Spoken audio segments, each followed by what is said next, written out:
beekumsa qabu dinagdeen cimuu danda'a. Kanaafuu damee barnootaatiif mootummaan naannoo Oromiyaas xiyyeeffannaa addaa kenneeti kan inni hojjechaa jiru. Biiroon barnoota Oromiyaa immoo damee kana ceesisuudhaaf hojiiwwan garaagaraa tarkaanfiiwwan garaagaraa fudhateeti kan inni hojjechaa jiru. Inni jalqabaa manneen barnootaa hojii baruuf barsiisuuf mijataa taasisuudha. Kana keessatti dareen dabalataa naannolee birootiif illee fakkeenya ta'u naannoo daree dabalataa 34 caalutu hojjetame. Keessattuu hojii tajaajila lammummaa akka naannoo Oromiyaatti labsame damee hundarratti hojiin bal'aan kan hojjetamaa ture. Yeroo gannaas yeroo bonnaas hojiin tajaajila lammummaa dameewwan hundarratti hojjetama. Ganna darbe kana jechuudha damee barnoota irratti hojii tajaajila lammummaatiin qaamolee garaagaraa kan hirmaachise akkuma tikaafte mootummaa hojiin guddaan xiyyeeffannaan itti kenname daree dabalataati. Rakkoo barattoonni walitti baay'atanii taa'u durumaayyuu rakkoo ture amma immoo koovidii wal qabatee haalli sun deemsisuu hin danda'u.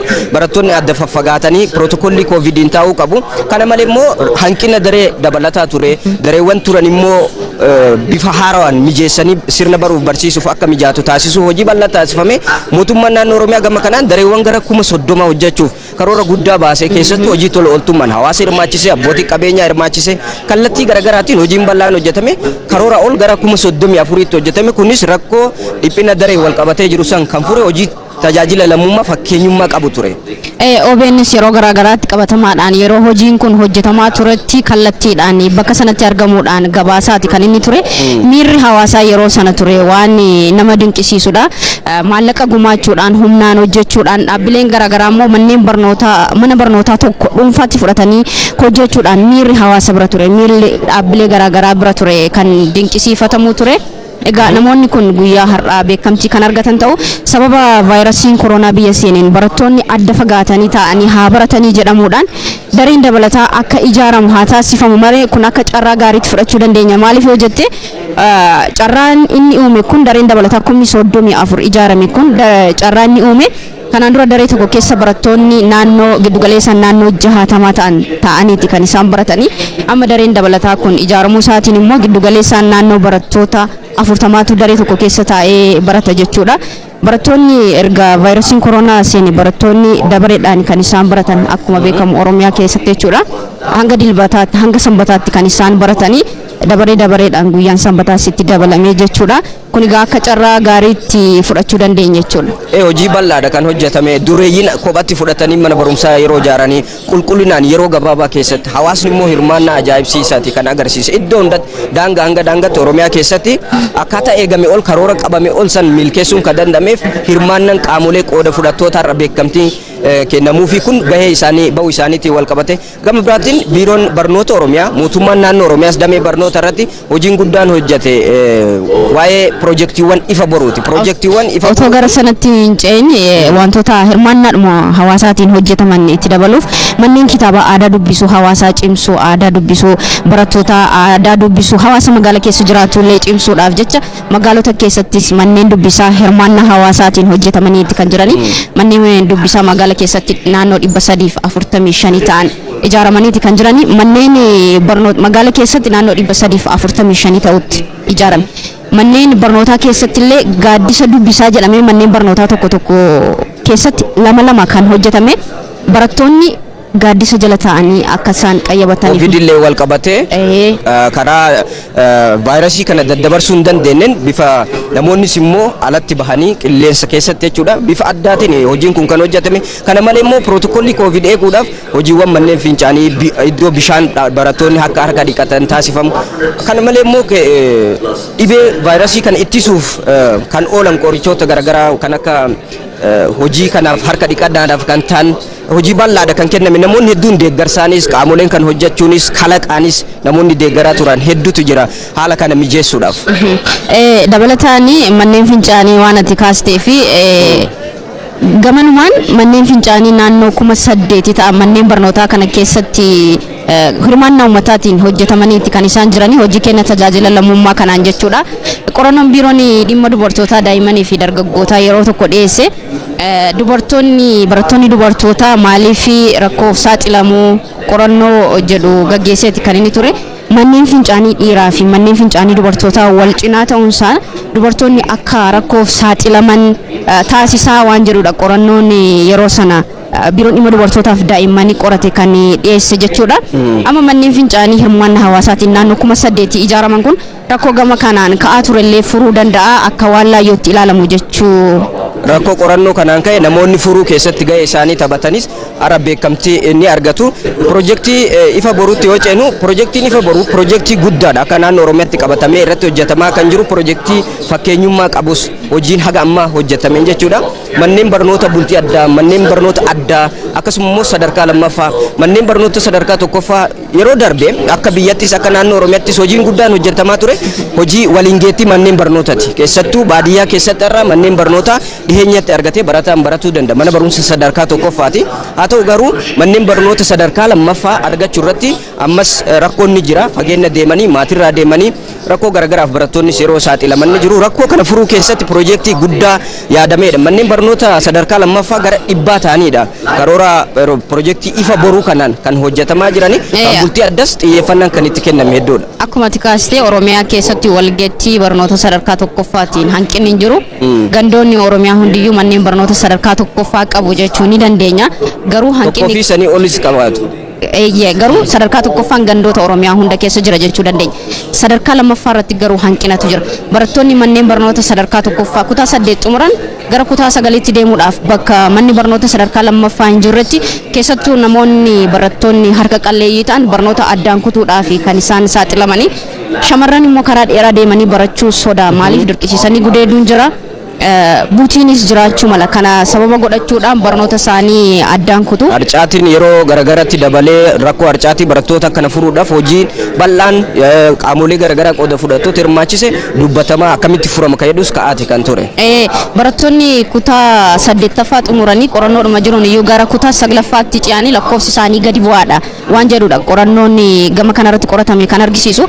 Kanaafuu manneen barnoota sadarkaa lammaffaa irratti xiyyeeffachuudhaan mootummaan naannoo Oromiyaa biliyoona 4 fi miliyoona 900 ramadee akkuma tikaaste manneen barnoota sadarkaa lammaffaa 100 manneen barnoota addaa jedhaman immoo godinaalee fi bulchiinsa magaalotaa filataman 40 keessatti akkasumas manneen barnoota bultii addaa boarding school warreen jedhaman immoo 7 hojjechiisaati kan inni jiru jechuudha. Hojiin isaanii eegaleera baay'een isaanii bara dhufturra hojii kan eegalan ta'a. Fakkeenyummaan piroojeektii kanarra jiru gara biraatiin maali piroojeektoonni hedduun biyya kanatti rakkoon guddaan jiru piroojeektoonni harkifachuudha yeroo jedhame keessatti xumuramuu baajata jedhameen xumuramuu humna namaa barbaachisu yeroo waan barbaadamu saniif yeroo barbaadamutti gahuu dhabuun rakkoo guddaadha. Piroojeektii ifa boruutii wal qabatee immoo hojiin bal'aan hojjetamaa ture maali yeroo gabaabaa keessatti piroojeektoota xumuraman piroojeektii birrii guddaadhaan jalqabame yeroo gabaabaa yeroo tokko baranaaf jalqabame bara dhufu sirna baruuf barsiisuuf akka dhaqqabamu piroojeektii bal'inaan hojjetame raawwiin isaas yoo laalle bal'inaan hojii bal'aan kurmaana lamaan darban keessatti hojiin bal'aan irratti hojjetame bara dhufuuf dhaqqabsiisu kana keessatti hawaasni lafa isaa yeroon kennu haala mijataa uumuun qooda fudhattoonni irra beekamtiin kennamuuf kun hojii guddaadha kan hojjetan milkaa'ina piroojeektoota kana yeroo gabaabaa keessatti akkaataa barbaadamu mootummaan immoo baajata isaaf barbaachisu erga ramadee waan hundi erga fixe booda piroojeektoota kana ifa kan taasise dur dhakaan bu'uuraa ni kaawwama san booda immoo waggaa hedduu dhakaan bu'uuraa Oromiyaa keessa guuteera kan jiru kanarra hambisuudhaaf dhakaa bu'uuraa osoo hin ta'in hojii jalqabsiisuudha bal'inaan kan argaa turre piroojeektoota ifa boruu kana keessatti Oromiyaa keessatti bakka tokkotti yeroo tokkotti iddoo garagaraatti dhakaa bu'uuraa kaawwa osoo hin ta'in hojii eegalsiisuudhaan har'a yoo jalqabame boruu iftaar yoo deebitee ilaalte hojiin isaa eegalameera. Egaa akkuma biyyaatti iyyuu piroojeektii shaggar miidhagsuurraa muuxannoo piroojeektoota yeroo qabameef keessatti jalqabanii xumursiisu piroojeektoota shaggar miidhagsuurraa muuxannoon ni fudhatama. Yeroo dhiyoo immoo waajjirri giiftii duree addee Zinaash Taayyaachoo manneen barnootaa Oromiyaa keessatti akkasumas akka biyyaatti manneen barnootaa ijaarsise eebbisaati kan inni ture. Akka naannoo Oromiyaatti manneen barnootaa ji'oota 8 keessatti ijaarsisnee xumurra jechuudhaan akka fakkeenyaatti godina Shawaa Bahaa Aanaa Liban Cuqqaalaatti mana barnoota ifa Liban jedhamu ji'oota 8 keessatti ijaarsisee xumuruudhaan manni barnootaa sun aanaa sanaaf mana barnoota sadarkaa lammaffaa isa jalqabaa ture. Barattoonni gara magaalaa Bishooftuu deemaniiti kan isaan barachaa turani. Ji'oota 8 keessatti xumursiisuudhaan hojii baruuf barsiisuu eegalchiiseeti kan inni jiru. Kanaafuu piroojeektoonni ifa boruu hojjetamanis muuxannoo yeroo kaa'ameef keessatti yeroo jedhameef keessatti xumuruu sanarraa fudhanneerra waan ta'eef in xumurraadha biiroon barnoota Oromiyaa yeroo garaagaraatti kaasaa kan inni ture. Keessattuu muuxannoon guddaan inni agarsiisu waan jalqabame tokko xumuruun akka danda'amu shaggar miidhagsuu irraa fudhatame naannoo Oromiyaatti immoo damee barnoota irratti hojiin gama kanaan hojjetame hawaasa keessattis hawaasnis waan hin baratin waan hin beekne tokko piroojeektiin isinii kenname yoo jedhame dur gammadee waggaa hedduu ture immoo koomitti kan deebi'u sun hafee arguu isatti hawaasallee piroojeektoota ajaa'ibsiisanidha iddoo hojjetamaa jiranitti piroojeektoonni kun cimanii gaa milkaa'inni isaanii akkaataa jedhameen bara dhufu namoonni akka itti baratan abdii qabna nulleen haala amma jiru kana. Akkuma fakkeenyaatti manneen barnoota bultii addaa yaabalootti ijaaramaa jiru hojiin isaa harka 31 irra gaheeti kan inni jiru manni barnoota nagelleetti ijaaramaa jiru kan bultii addaa jechuudha harka 32 irra jira beddelleetti kan ijaaramaa jiru harka 22 irra jira dodolaatti kan ijaaramaa jiru harka 23 irra jira najjootti kan ijaaramaa jiru harka 15 ambootti kan ijaaramaa jiru harka 11 irra kan inni jiru bara dhuftu hojii baruuf barsiisuu bara dhuftuutiif banaani ta'u jedhameeti kan hojjetamaa jiru kanarraa kan arginu gaa hojiin isaanii ammumaanuu saffisaa akka jirudha. Manneen barnoota torba bultii addaa naannoo Oromiyaa keessatti magaalota garaagaraa irratti hojjetamaa kan jiran yeroo bifa wal fakkaatu piroojeektoonni kun yeroo gabaabaa keessatti sadarkaa hagam akka deeman arguun ni danda'ama kun hin baratamne muuxannoo ammas cimee yeroo jedhame keessatti akka xumuramuuf jajjabaatuu qabu qooda fudhattoonni kunis har'as beekamtii argatanii kan dhiisan osoo hin ta'in burus milkaa'ina itti fufuuf hojjetuu kan qaban jenneeti kan yaadnu gara biraatiin immoo hojiin guddaan bara kana hojjetame gama damee barnootaatiin sirna dimokiraasii bu'uura addunyaa jedhamee kan himamu sirna gadaa akkasumas immoo hambaa kiliyaa ta'e hanga addunyaatti beekamtii kan qabu bu'uura sirna dimokiraasii ta'uu isaatiin sirni kun sirna barnootaa keessa akka seenu waggoota hedduudhaaf hawwii namoota hedduu ture kana milkeessuu keessattis qooda fudhattoonni kun gahee baatanii har'a sirni gadaa kennamaati kan jiru manneen barnootaa keessatti. Egaa sirni gadaa akkuma afaaniin jedhamaa ture sirna dimokiraasii addunyaatiif fakkeenya ta'edha kan jedhamu garuu Oromiyaadhuma keessatti deemte barattoota baay'ee waa'ee sirna gadaa yoo gaafatte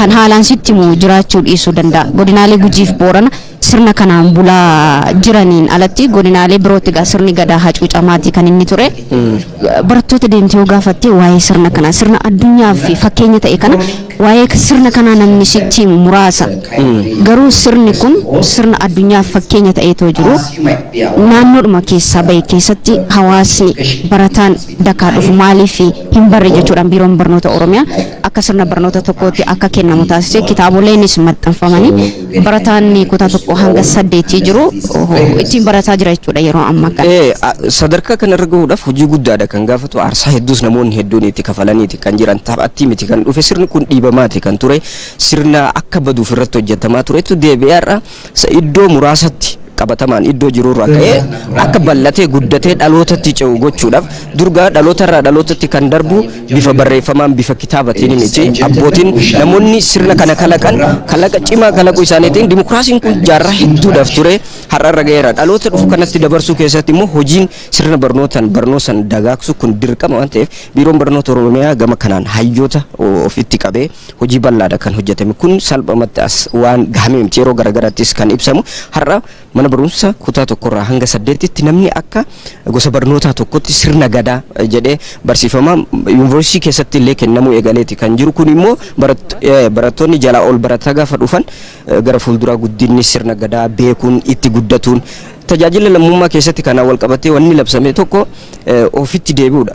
Ganamatti deebi'uudha. Kanaafuu duudhaa ganamatti deebi'uun kun akkanatti jechuudha sirna barnootaa keessa galchitee sirna gadaatti deebi'uudha akka Oromoon kaleessa jiraate sanitti sirni dimokiraasii bu'uura waan ta'eef agamasitti deebi'a jedhamee kallattii kaawame milkeessuu isaa kan agarsiisu. Sirni barnoota sirni gadaa kun bulchiinsa magaalaa Finfinnee bulchiinsa magaalaa Dirredawaa naannoo Hararii fi naannoo Beenishaangul Gumuz keessatti akkasumas naannoo Amaaraa godina addaa Kamisee keessattis akka kennamu murtaa'eeti kan inni jiru gaa sirni gadaa yeroo ammaa kana barattoonni kutaa tokko hanga 8 jiran qabatamaadhaan ittiin barachaa jiru jechuudha biiroon barnoota Oromiyaa damee barnootaa kana fooyyessuudhaaf hojii ciccimoo inni hojjete keessaa sirna gadaa akka sirna barnoota tokkotti kennuunsaa isa tokko jennee kaasuu dandeenya inni biraas jira naannoleen ollaa naannoo Oromiyaa afaan Oromoo akka baratan naannoleen ollaa naannoo Oromiyaa jiran jechuudha naannoo Oromiyaa keessattis immoo afaan naannolee garaagaraa akka baratamuuf hojii jalqabeeti kan inni jiru. Keessattuu naannoleen beekumsi guddaan gaa namni biyyi kan ijaaramu dhaloota boru yoo ijaarte biyya kan ceesiftu dhaloota boru kan ijaartu immoo barnootani kana keessatti immoo namoonni afaan garaagaraa yoo beekan hangasuma fayyadamaa ta'ati kan deemani biiroon barnoota Oromiyaas kana xiyyeeffachuudhaan naannolee garaagaraa keessatti waliin afaan akka baratan naannoo Sumaalee akkasuma kallattii garaagaraani keessummoonni dhufaniinuu sirna beekamtii kennagaa tamsaasa kallattiin isin biraan gahu kan itti fufnu ta'a nu waliin tura. ፕሬዝዳንትና ሌሎች ከፍተኛ የስራ ኃላፊዎች እየገቡ ነው። እንቀበላቸዋለን በጭብጨባ። ተመልካቾቻችን ኦቤን በገልማ አባገዳ የኦሮሚያ ትምህርት ቢሮ በሚያከናውነው ስነ ስርዓት በቀጥታ ስርጭታችን ወደ እናንተ እየደረስን የምንገኘው የኦሮሚያ ትምህርት ቢሮ በ2013 የትምህርት ዘመን እንደ ስራ አጀማመሩም የተለያዩ እቅዶችንና ውሳኔ የሚያስፈልጋቸው ጉዳዮችን ይዞ ነበር ወደ ስራ የገባው። ከነዚህ መካከል አንዱና ዋናው የኦሮሞ ህዝብ ያለውን እሴት በትምህርት ውስጥ በማጎልበት ለትውልድ በማሻገር ህዝብም ትውልድም ኦሮሞ ያለውን እሴት እንዲያውቅና በዛ ስነ ምግባር ትውልድን ለመቅረጽ ከታሰበበት ስራ አንዱ የግዳ ስርዓትን በትምህርት ፖሊሲ መቅረጽ ነው። ይህንና የኢፋቦሩ ትምህርት ቤቶች ፕሮጀክቶች በተለያዩ ከተሞች የመገንባት እቅድ ነው። አንዱ ደግሞ ያም እስካሁን በ7 ከተሞች የተለያዩ ፕሮጀክቶች የተለያየ ደረጃ ላይ ይገኛሉ። ከዚህ ጋር በተያያዘ ሌላው ደግሞ ኦሮሞ ያለውን እሴት መተባበር አብሮ የመተጋገዝ እሴትን በጨፌ የጸደቀው አንዱ የዜግነት አገልግሎት ነበረ። ይህም በትምህርት ፖሊሲው በተካቶ በትምህርት ስርዓት ውስጥ ተካቶ ሲከናወን ነበረ። በዚህም የማህበረሰብ አገልግሎት በተለያዩ ዘርፎች ሲከናወኑ ነበሩ። ይህም ተጠቃሚ ነው። አሁን ጨፌ ገልማ አባገዳ ፕሮግራሙን ለመጀመር እንግዶችን ቦታቸውን ይዟል። በየመሃሉ እየመጣን የተለያዩ ሀሳቦችን ከትምህርት ቢሮ ክንዋኔ ጋር የተያዙትን ወደ እናንተ እናደርሳለን። አብረን ነው Raammoo fi awwaannisarraa tiksee fakkeenyummaa isaa mul'isa, firii isaa agarsiisa. Barsiisaa jechuun akkasi. Barsiisaaf immoo ooyiruunsaa barattoota isaati. Waan facaase firii isaa fakkeenyummaa isaa isa keessatti ilaala waan ta'eef. Maalan facaase maaltu marge eessa ga'e kan jedhee keessatti argu barataa isaa keessatti. Kanaaf isin warra dhaloota qartan asitti filatamtanii kan argamtan baga gammaddan.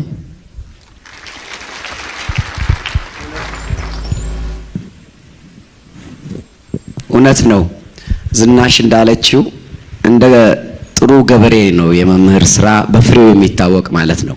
ለዚህ ነው ዝኑ ቲቤታውያን አንድ አባባል አላቸው። ጥሩ አስተማሪ ከመጽሐፍ የሚያስተምር ሳይሆን ከልቡ የሚያስተምር ነው ይላሉ።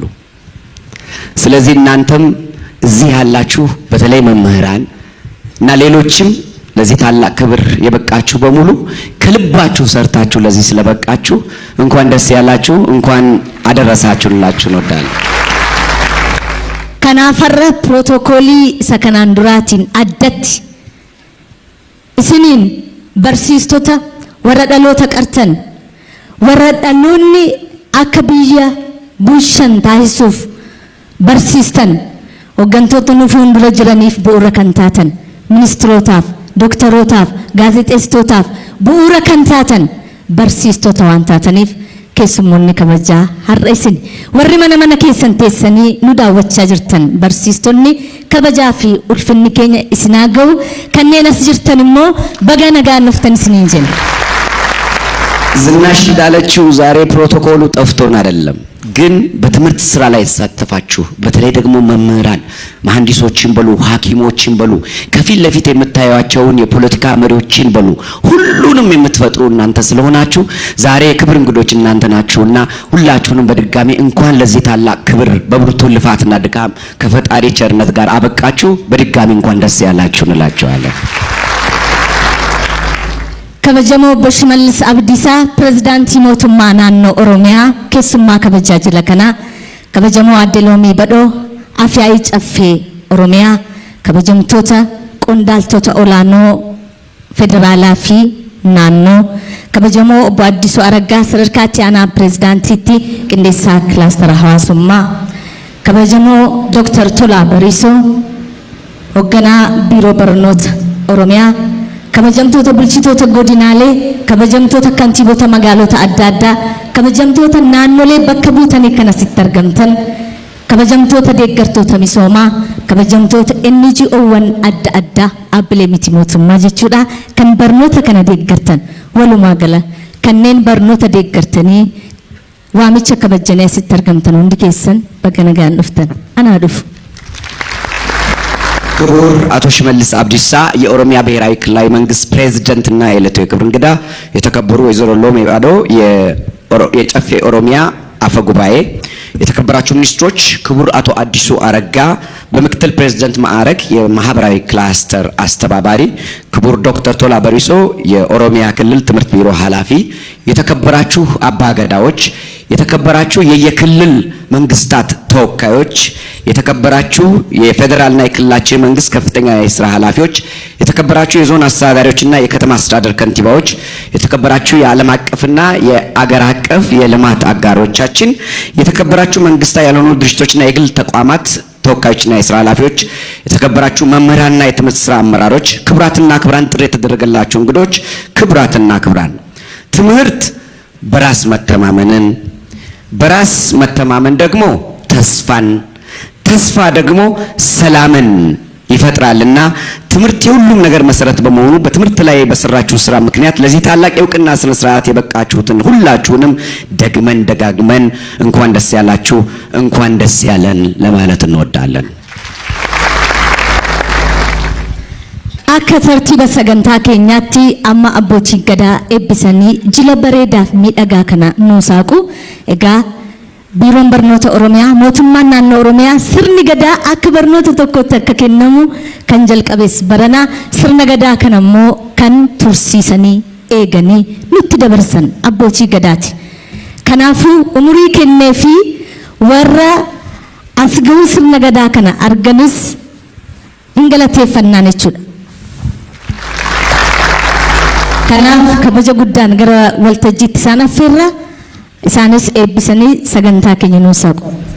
የኦሮሚያ ክልል መንግስት ትኩረት ሰጥቶ ይህን ስራ ደግሞ እንዲያስፈጽም የተመደበው የትምህርት ቢሮ ከፍተኛ ውጤት ካስመዘገበባቸው በክልሉ ከተገኙ ድሎች መካከል አንዱ ዘንድሮ በዩኔስኮ በዓለም ቅርስነት የተመዘገበው የገዳ ስርዓታችን በትምህርት ስርዓት ውስጥ እንዲገባ መደረጉ ነው።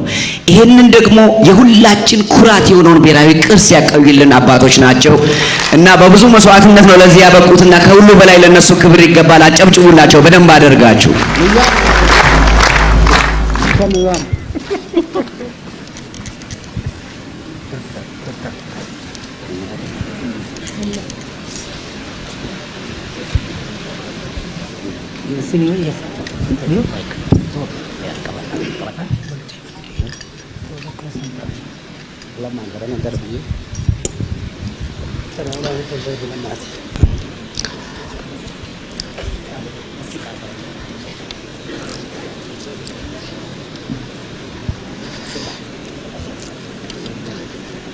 Enggak.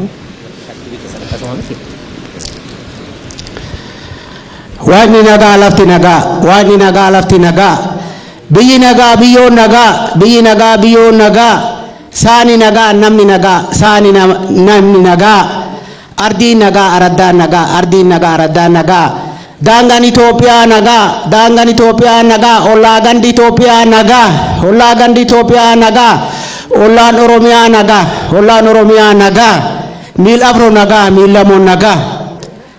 Barnoot ammas barnoot sababa barateetu hiyyummaa fi gadadoo injifatee bilisummaa gonfata. Sababa barateetu hiyyummaa fi gadadoo injifatee bilisummaa gonfata. Waaqayyo saba oduun baratin isin barsiise kana garaa isin laaffisu. Waaqayyo saba oduun baratin isin barsiise kana garaa isin laaffisu. Waan hojjettan milkaa, waan hojjettan milkaa, waa yaaddan milkaa, waa yaaddan milkaa. Fayyam nagaan saba Oromootii haa ta'u, fayyam nagaan saba Oromootii haa ta'u, milkiin bitaa mirgaa Oromoo haa taatu kana badhaadha.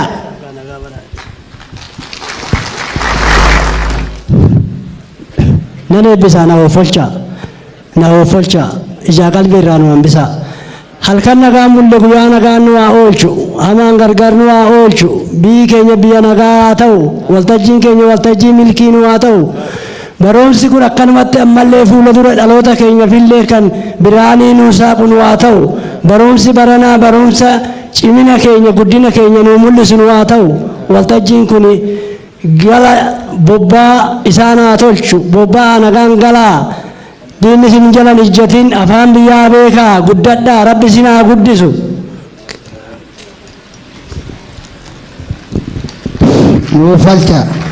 Nuufalcha hayee waaqa uumamaa waaqa jechaan kan hundaati lafa jechaan kan hundaati waa'ee nagaa nu bulche nagaa nu haa oolchu daafii sababii nu haa oolchu irraa gora nu haa oolchu waan soree nu haa rooba lafaan nu haa ga'u yaa'ii kana yaa'ii guddinaa nu haa godhu marii kana marii nagaa marii guddinaa nu haa godhu baarraa afaa wal nu haa beeksisu dhiyarraa afaa wal nu haa beeksisu kaabaa kibbatti biyya teenya tana nu haa guddisu nu araarame araara kana fiixa nu haa baasu kan mufate nu haa araarsu kan karaarraa gorellee rabbi karaatti nu haa deebisu waaqayyo waliin oolchee nu haa bulchu haadha warraa afaan abbaa warraa haa beeksisu abbaa warraa afaan haadha warraa haa beeksisu ilmoo afaan abbaa haa beeksisu biyya teenya nu haa godhu egaa waan oromoon hammataadha hammachiisee ammallee waan waliin nu haa bulchu kana fudhaa kana baraara deemanaa horaa bulaa. Eebbiti waaqa alaaf haa geessu toltuu saba Oromoo haa geessu. Eebbiti waaqa alaaf haa geessu toltuu maatii Oromoo haa geessu. Eebbiti waaqa alaaf haa geessu toltuu saba Oromoo haa geessu.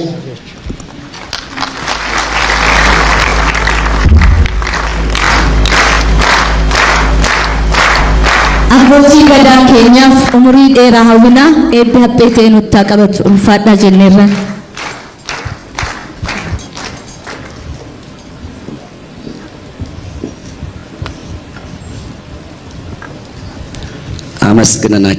አመስግነናቸው አንጠግብም። በቀላል ተወርሶ ተጠብቆ የቆየ ቅርስ አይደለም ያወረሱንና አባቶቻችንን እባካችሁ መጽሐፍት ኢንሳይክሎፒዲያ ናቸው፣ የእውቀት የስርዓት ጥግ ናቸውና እባካችሁ እንደገና አጨብጭቡና አመስግኑልን ሁሉ Barsiisaan waa'eensaa waltajjii irratti yoo dubbatames waan uumiti faarfatames waan raayatu miti. Maaliif jennaan miindaa xiqqootiin hojii guddaa hojii biyya ijaaruu hojii dhaloota ijaaruu hojjetu waan ta'eef ammas irruma deebinee barsiistota keenya nuu jiraadhaa jennaan. አንድ ጊዜ ነው አሉ አንድ አስተማሪ ክፍል ውስጥ ገብቶ GIRL የሚለውን ጀርል እያለ ያስተምራል። ልጆቹም ጀርል ይላሉ እየተከተሉ፣ እሱም ጀርል ይላል፣ ልጆቹም ጀርል ይላሉ። በኋላ ሱፐርቫይዘሩ መጣና ድንገት ሲያየው እንዴ አስተማሪው ይሄ GIRL እኮ ገርል አይደል እንዴ ለምንድን ነው ጀርል የምትለው? ዝም በል እባክህ በ180 ብር ገርል ልልህ ነው እንዴ ያለው። መምህራን ቀልድ ይመስላል። በእውነት የእናንተን ሙያ በማይመጥን በማይወክል ደሞዝ በአስቸጋሪ ሁኔታ ውስጥ ትውልድን እየቀረጻችሁ አገርን የምታበቁ አገርን የምታቀኑ የጀግኖች ሁሉ ጀግኖች ናችሁና ዛሬም በድጋሚ ለእናንተ ክብር ይገባችኋል ማለት እንወዳለን። በማሌዥያ እንደዚሁም በቪየትናም በመሳሰሉ ሀገራትም በርካታ ታሪኮችን ስናይ አገር የምትለወጠው በመምህራን በትምህርት በሚሰራ ስራ ነው። እንደውም አንዳንድ ሀገሮች ምን ይላሉ? ያልተማረ ሕፃን ክንፍ የሌለው ወፍ ነው ይላሉ። ኢንካፓብል የሆነ ምንም ማድረግ የማይችል ማለት ነው። ሁላችንንም የሆነ ነገር እንድናደርግ ስላስቻላችሁን መምህራን በኦሮሚያ ክልል ያላችሁ በመላ ኢትዮጵያ ያላችሁ ዛሬ የምትከበሩበት ቀን ነው። በድጋሚ እናመሰግናችኋለን። Biiroon barnoota Oromiyaa mootummaan naannoo Oromiyaa hojiilee jajjaboo COVID-19 kana dandamatee hojjete keessaa inni tokko inni ijoon sirni gadaa akka kitaabaan maxxanfamu akka kaarikulamii ta'e keessa galee barsiifamu taasisuudha. Kanaafis milkaa'eera kitaaba kutaa 1-8tti barattoonni ittiin baratan maxxansuudhaan manneen barnootaatiif raabsameera. Manneen barnootaa sadarkaa tokkoffaa Oromiyaa keessatti afaan Oromootiin barsiifaman keessattis kennamuu jalqabameera. Akkasumas immoo naannolee kanneen akka Finfinnee, Dirreedawaa, Hararii, Beenishaangul Gumuz, Gaambeellaa, Kamiseefaatti immoo kennamuudhaaf qophiitti jira. Kun hojiilee ciccimoo hojjetaman keessaa isaan muraasadha. Biiroo barnoota Oromiyaa akkasumas mootummaa naannoo Oromiyaa waa'ee sirna gadaa dhaloota qaruu gadaa daa'imman baranii daa'ima isa ijaarame diigutuun ta'in daa'ima sirriitti biyya ijaaru horachuuf waan kun furmaata ta'a jedhamee jalqabameef irra deebi'uudhaan guddaa galateeffanna. ልክ ነሽ ዝኑ። የዚህ ሁሉ ስኬቶች የዚህ ሁሉ አመራር ዋናው የበላይ ቁንጮ ደግሞ እዚህ ፊት ለፊት የምታዩት የፖለቲካ አመራሩ ነውና ክቡር ፕሬዝዳንትን ምክትል ፕሬዝዳንት ወይዘሮ ጫልቱም እዚህ አሉ፣ እንደዚሁም አቶ ፍቃዱ ተሰማም እንደዚሁ አሉና እባካችሁ ለክልሉ መንግስት አመራሮች በትምህርት ዘርፍ የተገኘ ስኬት ማለት በሁሉም የሚገኝ ስኬት የሚመነዘር ነውና እባካችሁ በጭብጨባ የክልሉ መንግስት በቅድሚያ እንድታመሰግኑልን እንወዳለን። ትልቅ ስኬት ይሄንን ደግሞ በክልሉ መንግስት የሰጠውን አደራ በሚገባ በመወጣት ላይ የሚገኘው የክልሉ ትምህርት ቢሮ ዝኑ እንዳለችው በበርካታ በኦሮሚያ አዋሳኝ አካባቢዎች የኦሮምኛ ቋንቋ እንዲሰጥ ትምህርቱ እንደዚሁም እነዛ ክልሎች ቋንቋዎች ደግሞ በኦሮሚያም ክልል እንዲሰጥ በማድረግ የህዝብ ለህዝብ ትስስር የኢትዮጵያዊነት የአንድነት መሰረት በማይናወጥ ምሰሶ ላይ እንዲተከል ከፍተኛ አስተዋጽኦ በማበርከት ላይ ይገኛል። ይሄ ብቻ አይደለም። አንዳንድ ሰዎች ግር ይላቸዋል። የገዳ ስርዓት በትምህርት ስርዓት ውስጥ መካተት ሲባል ግር የሚላቸው ሰዎች አሉ። ችግር መፍትሄ ይፈልጋል። ችግር ካለ መፍትሄ እንደምታዩት አሁን የሲቪክ ትምህርት ቢሰጥ ዘመናዊ ትምህርት ቢስፋፋ ያለንበት ሁኔታ ታውቃላችሁ። ይሄ ችግር ደግሞ እንዴት ይፈታል? ይሄ የገዳ ስርዓት በእጃችን ላይ ያለ ሀብት ነው። እሱን ተጠቅመን ከዚህ ችግር መውጣት እንችላለን ብሎ ዘዴ ቀይሶ ይሄንን የገዳ ስርዓት በትምህርት ስርዓት ውስጥ እንዲካተት በማድረግ በአጠቃላይ ዘንድሮ ከኮቪድ ጋር እየታገለ የክልሉ ትምህርት ቢሮ ለሀገር ኩራት የሆነ ታላላቅ ስራዎችን ስለሰራ የኦሮሚያ ክልል ትምህርት ቢሮን እባካችሁን በጭብጨባ እንድታመሰግኑልን እንወዳለን። በባህሪያቸው በጣም ትሁት በጣም ኮንፊደንት የሆኑ ውሳኔ የሚሰጡ ብዙ ነገሮችን ወደፊት በመግፋት በመምራት የትምህርቱን ስራ ለዚህ ታላቅ ደረጃ ያበቁ የቢሮአችን ኃላፊ ክቡር ዶክተር ቶላ በሪሶ ወደዚህ በመምጣት እንግዶቻቸውን እንኳን ደህና መጣችሁ ብለው ንግግር አድርገው እንዲቀበሉ ከፍ ባለ አክብሮት ወደዚህ እንጋብዛለን። እሳቸው ወደዚህ ይመጡልናል። ከበጀሞ ዶክተር ቶላ በሪሶ ወገና ቢሮ በርኖታ ኦሮሚያ ከበጀ ጉዳን ገረ ወልተጂ ተፈራ ከስሞታን በገነጋን ንፍተን ጀደኒ ወረመነ መነሳኒ ታኒ ሚዳ ወተነፊስ እርጋን ወረሰረ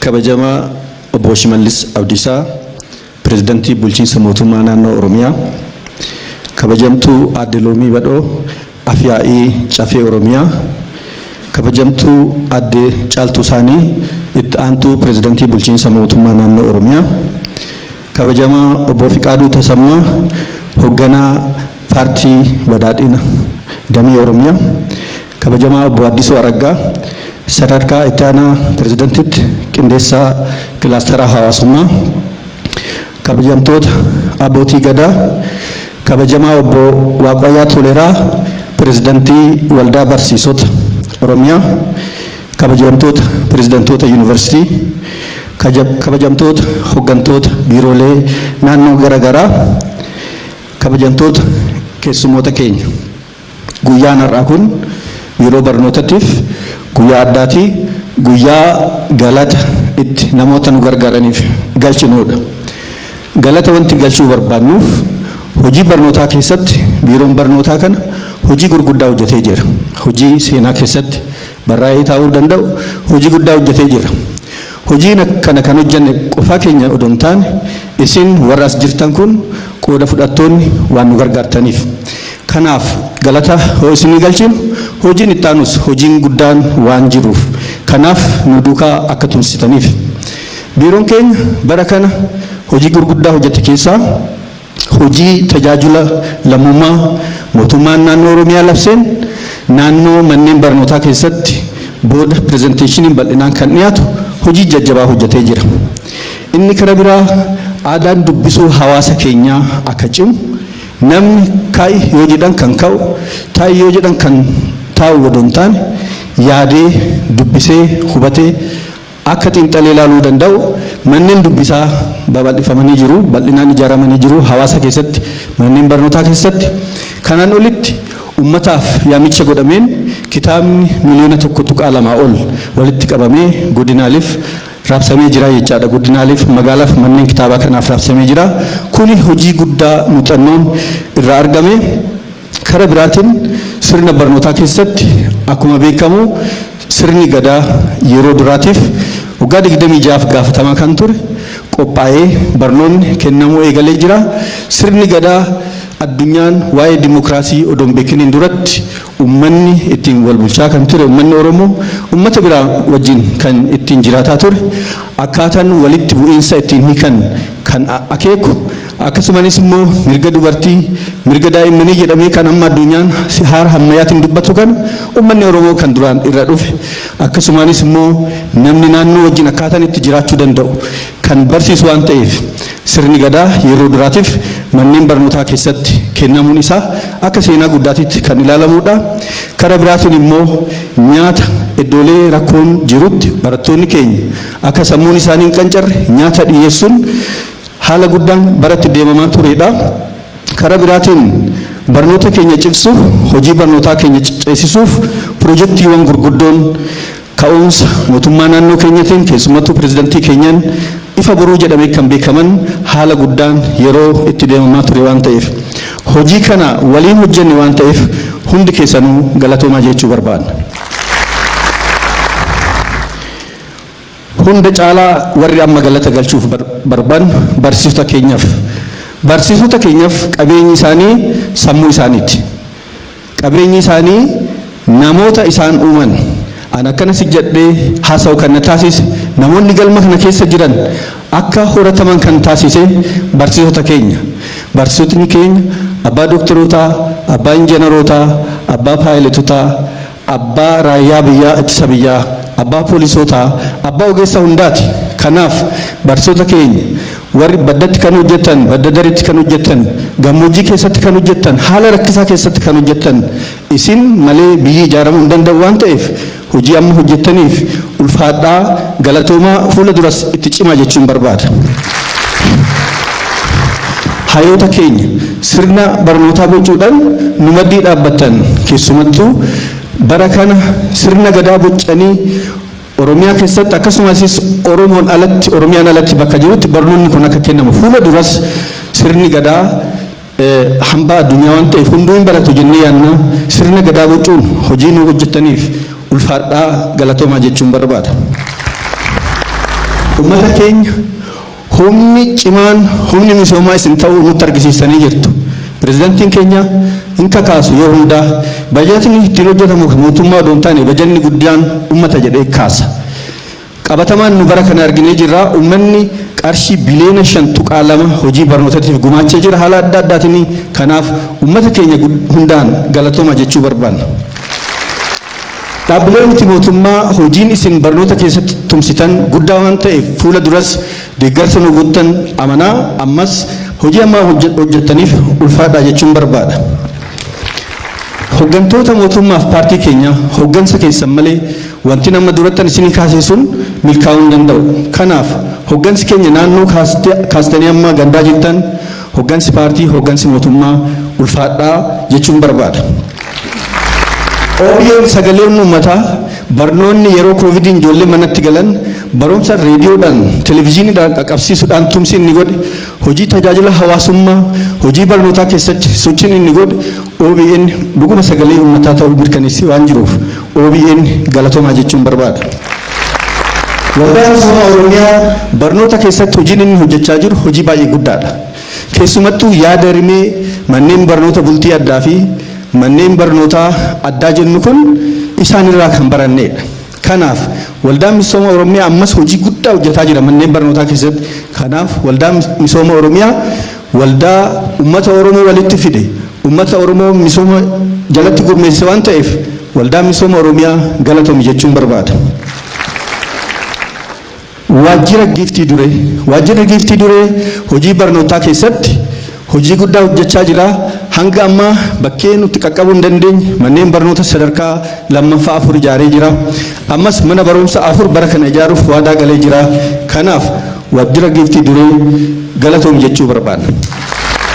Waliigal qooda fudhattoonni keenya hin jalqabne malee xumurre waan jalqabne garuu ni xumurra hojiin barnootaa baay'ee wal xaxaa ammas ifaajjii guddaa kan barbaadu waan ta'eef tumsi keessan akkan wajjin ta'u jechuun barbaada ulfaadhaa galatoomaa.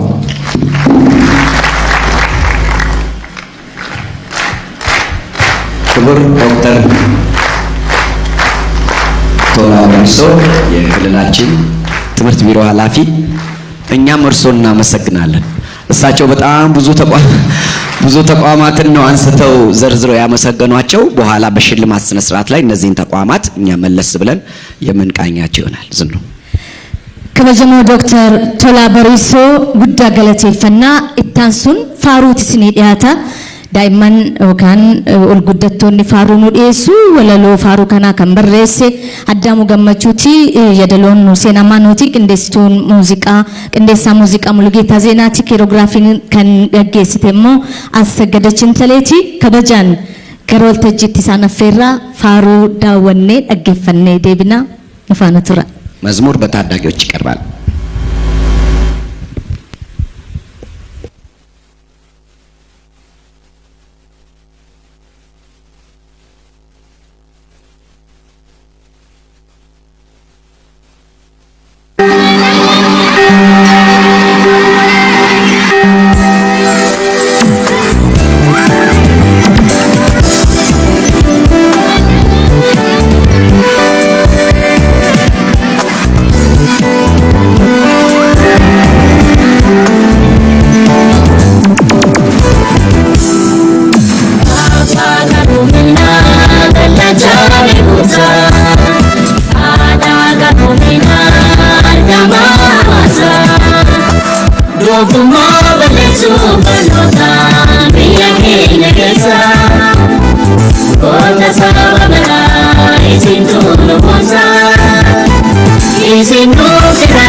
Kota sabamala isin tulu ponsa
ደጉ ተመንደጉ ብላችሁ አጨብጭቡላቸው። እንደገና ደስ የሚል መዝሙር ነው ያቀርቡልን። Your Excellency, distinguished guests, ladies and gentlemen, education makes people easy to be led, but difficult to thrive. Easy to govern, but impossible to enslave. Among many other benefits, that's why our Oromia regional state is giving due attention to the education sector. By working in synergy, by putting all our efforts together, we shall bring the golden age of education in Oromia, the golden age of education in Ethiopia. If you agree, please, let's put our hands together.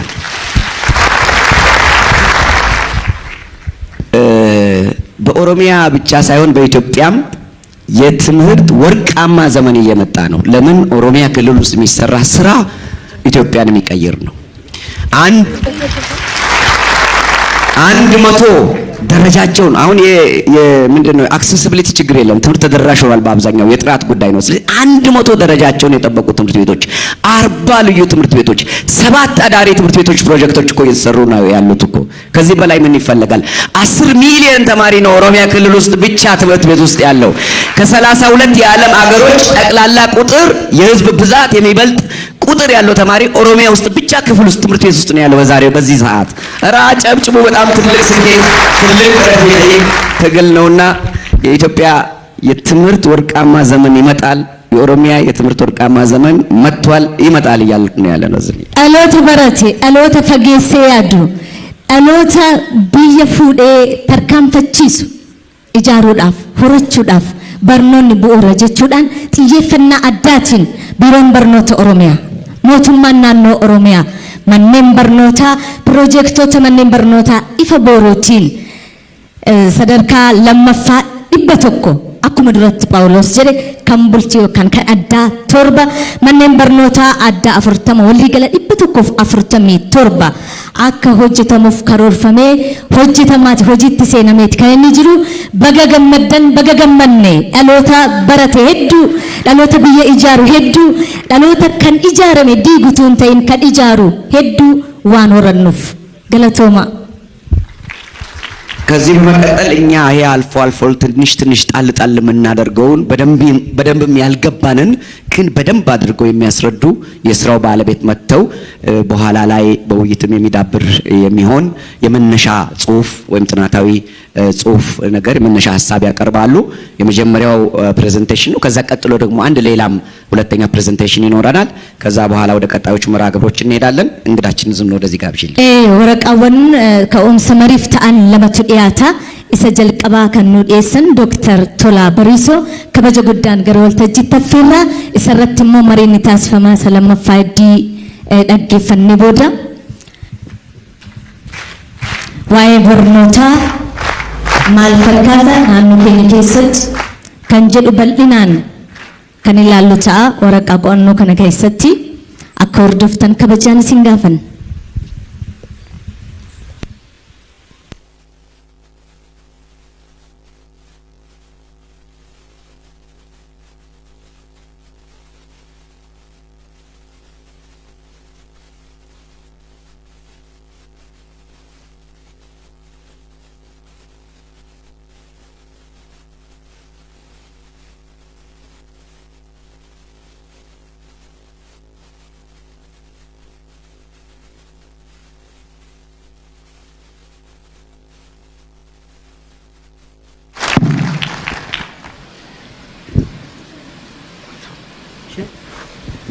naannoleen biraas hooggantoonni biiroolee biraa pirezidantoonni yuunivarsiitii warri dhaabbilee idil addunyaas jiru waan ta'eef wanti an afaaniin haasa'u kun achirratti isaan laaluu akka danda'anii fi mata dureen ani dhiyeessu qulqullina barnootaa biiroon barnoota Oromiyaa akkamitti tarkaaffii haaraan fooyyessuuf akka hojjetaa jiru muuxannoo keenya dhiyeessinaa jechaadha. Wanta kana wanti dhiyeessinuuf kaayyoo afran tokko qaba. Inni dura hojiin nuti hojjennu kun haala barnoota addunyaa biyya addunyaa wajjin maal fakkaata kan jedhu walitti dhiinsa argisiisuuf nuti kophaa keenyaa miti addunyaa walitti hidhamee jira. Hojiin nuti hojjennu kun dhaabbileen idil addunyaa kan akka UNESCO kan akka UNICEF kan kaan Oromiyaan akkamitti akka hojjechaa jiru namni waan kana hubatee jarri kun waan addunyaa wajjin walitti hidhamee hojjetaa jira jettanii konfidensii uummatanii deeggarsa keessan akka sirriitti itti uftan gochuufi inni lammaffaa muuxannoo keenya qooduufi. Oromiyaan qofti waan guddaa hojjettee misoomuu dandeessu waan nu hojjennu kana muuxannoo keenya warra biraatiif qoonnee wal qabannee biyya kana ijaaruun dirqama keenya waan ta'eef muuxannoo keenya saksasii keenya qooduun barbaachisaa ta'e waan mul'ateef. Inni lammaffaan immoo akkaataa nu itti ufiyyaannu qofatu gaa jechuu odoo hin taane bifa kanaanis odoo laaltanii jettanii yaadni kennitan as keessa barsiisota muuxannoo gaarii qabutu jira. Pirezidantoota yuunivarsiitiitu jira. Riisarcharootatu jira. Hayyootatu jira. Abbootii gadaatu nama gurguddatu as keessa jira. Akkanattis odoo laaltanii gaarii kan jedhu yaada isinirraa fudhachuuf.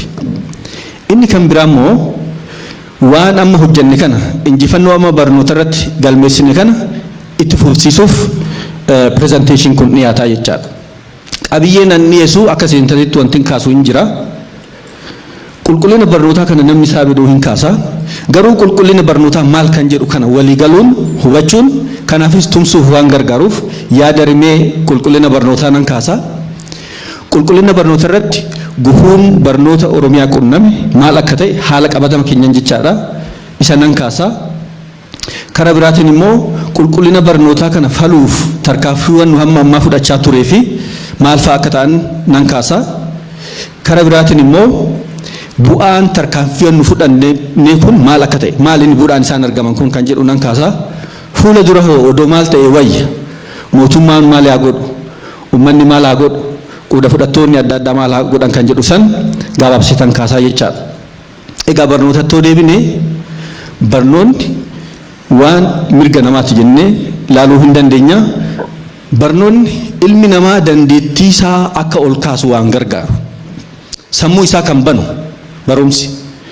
Fakkeenyaaf mee namoonni galma kana keessa jirtan hundi keessanuu qe'ee keessanitti deebi'aati nama wajjin dhalattan kan carraa barumsaan arganne yaada sakandii tokkoof.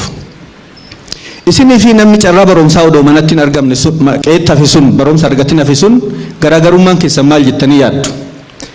Garaagarummaan isaa namni kun carraa barnootaa waan argateef dandeettii isaatti fayyadamee waa hojjechuu danda'ee jira. Manatti kan hafe sun immoo dandeettii hin qabaa garuu dandeettii isaan barnootan cimsachuu hin dandeenye. Kanaaf garaagarummaa kan fidu barumsaa jechaadha. Barumsi sammuu namaa kan bannu dandeettii namaa uumamaan kan waaqni nu kenne san akka itti fayyadamnu meeshaa nu gargaaru jechaadha. Dhaabbanni idil addunyaa UNESCOon barnoota irratti kan hojjetu utubaan barnootaa waan 4 jedhee ilaala. Mul'ata galma addunyaa barnoota addunyaatiif qabu UNESCOon waan 4 kaa'a. Kana keessatti gaa barnoota keenyas kanaan walitti hiitanii ilaaluu hin dandeessu waan nu kennitu. Namni kan baratuuf tokko beekuuf kan baratu. Maal beekuuf? Barreessuu, dubbisuu, ogummaa adda addaa horachuu, nagaan jiraachuu. Kanaaf namni kan baratuuf. Inni lammaffaan immoo barnoonni waa hojjechuuf. Namni seera barate seera irratti hojjeta. Namni waa'ee raayyummaa barate raayyaa ittisa biyyaa ta'ee hojjeta. Kan barsiisaa ta'e ni barsiisa. Ogeessa qonnaa kan ta'e ogeessa qonnaa ta'e hojjeta. Hakima kan ta'e hakima ta'e waa hojjechuuf barnoomsi waa hojjechuuf utubaa lammaffaa ta'e kan laalu. Lammaffaa sadaffaaf inni guddaan barumsi wajjin jiraachuuf. Barumsi wajjin jiraachuuf. Nuti barnoota afaan Somaaliitiin yoo barsiifnu, afaan Amaariffaatiin yoo barsiifnu, afaan Sidaamaatiin yoo barsiifnu, akkasumatti lafaa kaanetii miti. Kun piilarii yookiin utubaa UNESCOon kaa'e. Namni wajjin jiraachuuf, namni naannoo isaatiitti jiraachuuf, namni biyya isaatiitti jiraachuuf, namni addunyaa keessatti jiraachuuf barnoonni wajjin jiraachuuf akka gargaaru akka kan UNESCOon kaa'u utubaa sadaffaadha jechaadha. Utubaan afuraffaa namni barnoota kan baratuuf waan barbaadu ta'uuf. Amma daa'ima tokko maal ta'uu barbaada jettanii yoo gaafattan daa'imni sun hawwii isaa isinitti hima. Waan barbaadu san ta'uuf. Namni waan barbaade ta'a. Waan sammuu isaa keessatti yaade ta'a. Namni waan barbaade ta'uu hin danda'u. Kanaaf barnoomsi utubaawwan barnootaa afran kana egaa barumsa nu kenninu kana walitti fidanii ilaaluu hin dandeessu jechaadha. Barumsi gatii qaba, faayidaa qaba, faayidaa maallaqaan tilmaamamuu qaba. Barumsi faayidaa maallaqaan isin tilmaamamne qaba. Fakkeenyaaf maallaqa halaallu galii guddaa akka biyyaatitti akka argannu gargaara. Fakkeenyaaf biyyi Switzerland jennu nama isaanii parsentii 99 barsiisanii jiru. Galiin isaanii baatii tokko $6,350 fakkeenyuma isinii kaasa. Kan biyya keenyaa garuu galiin nama tokko jiddu galeessan isinii kaasaa jira $145.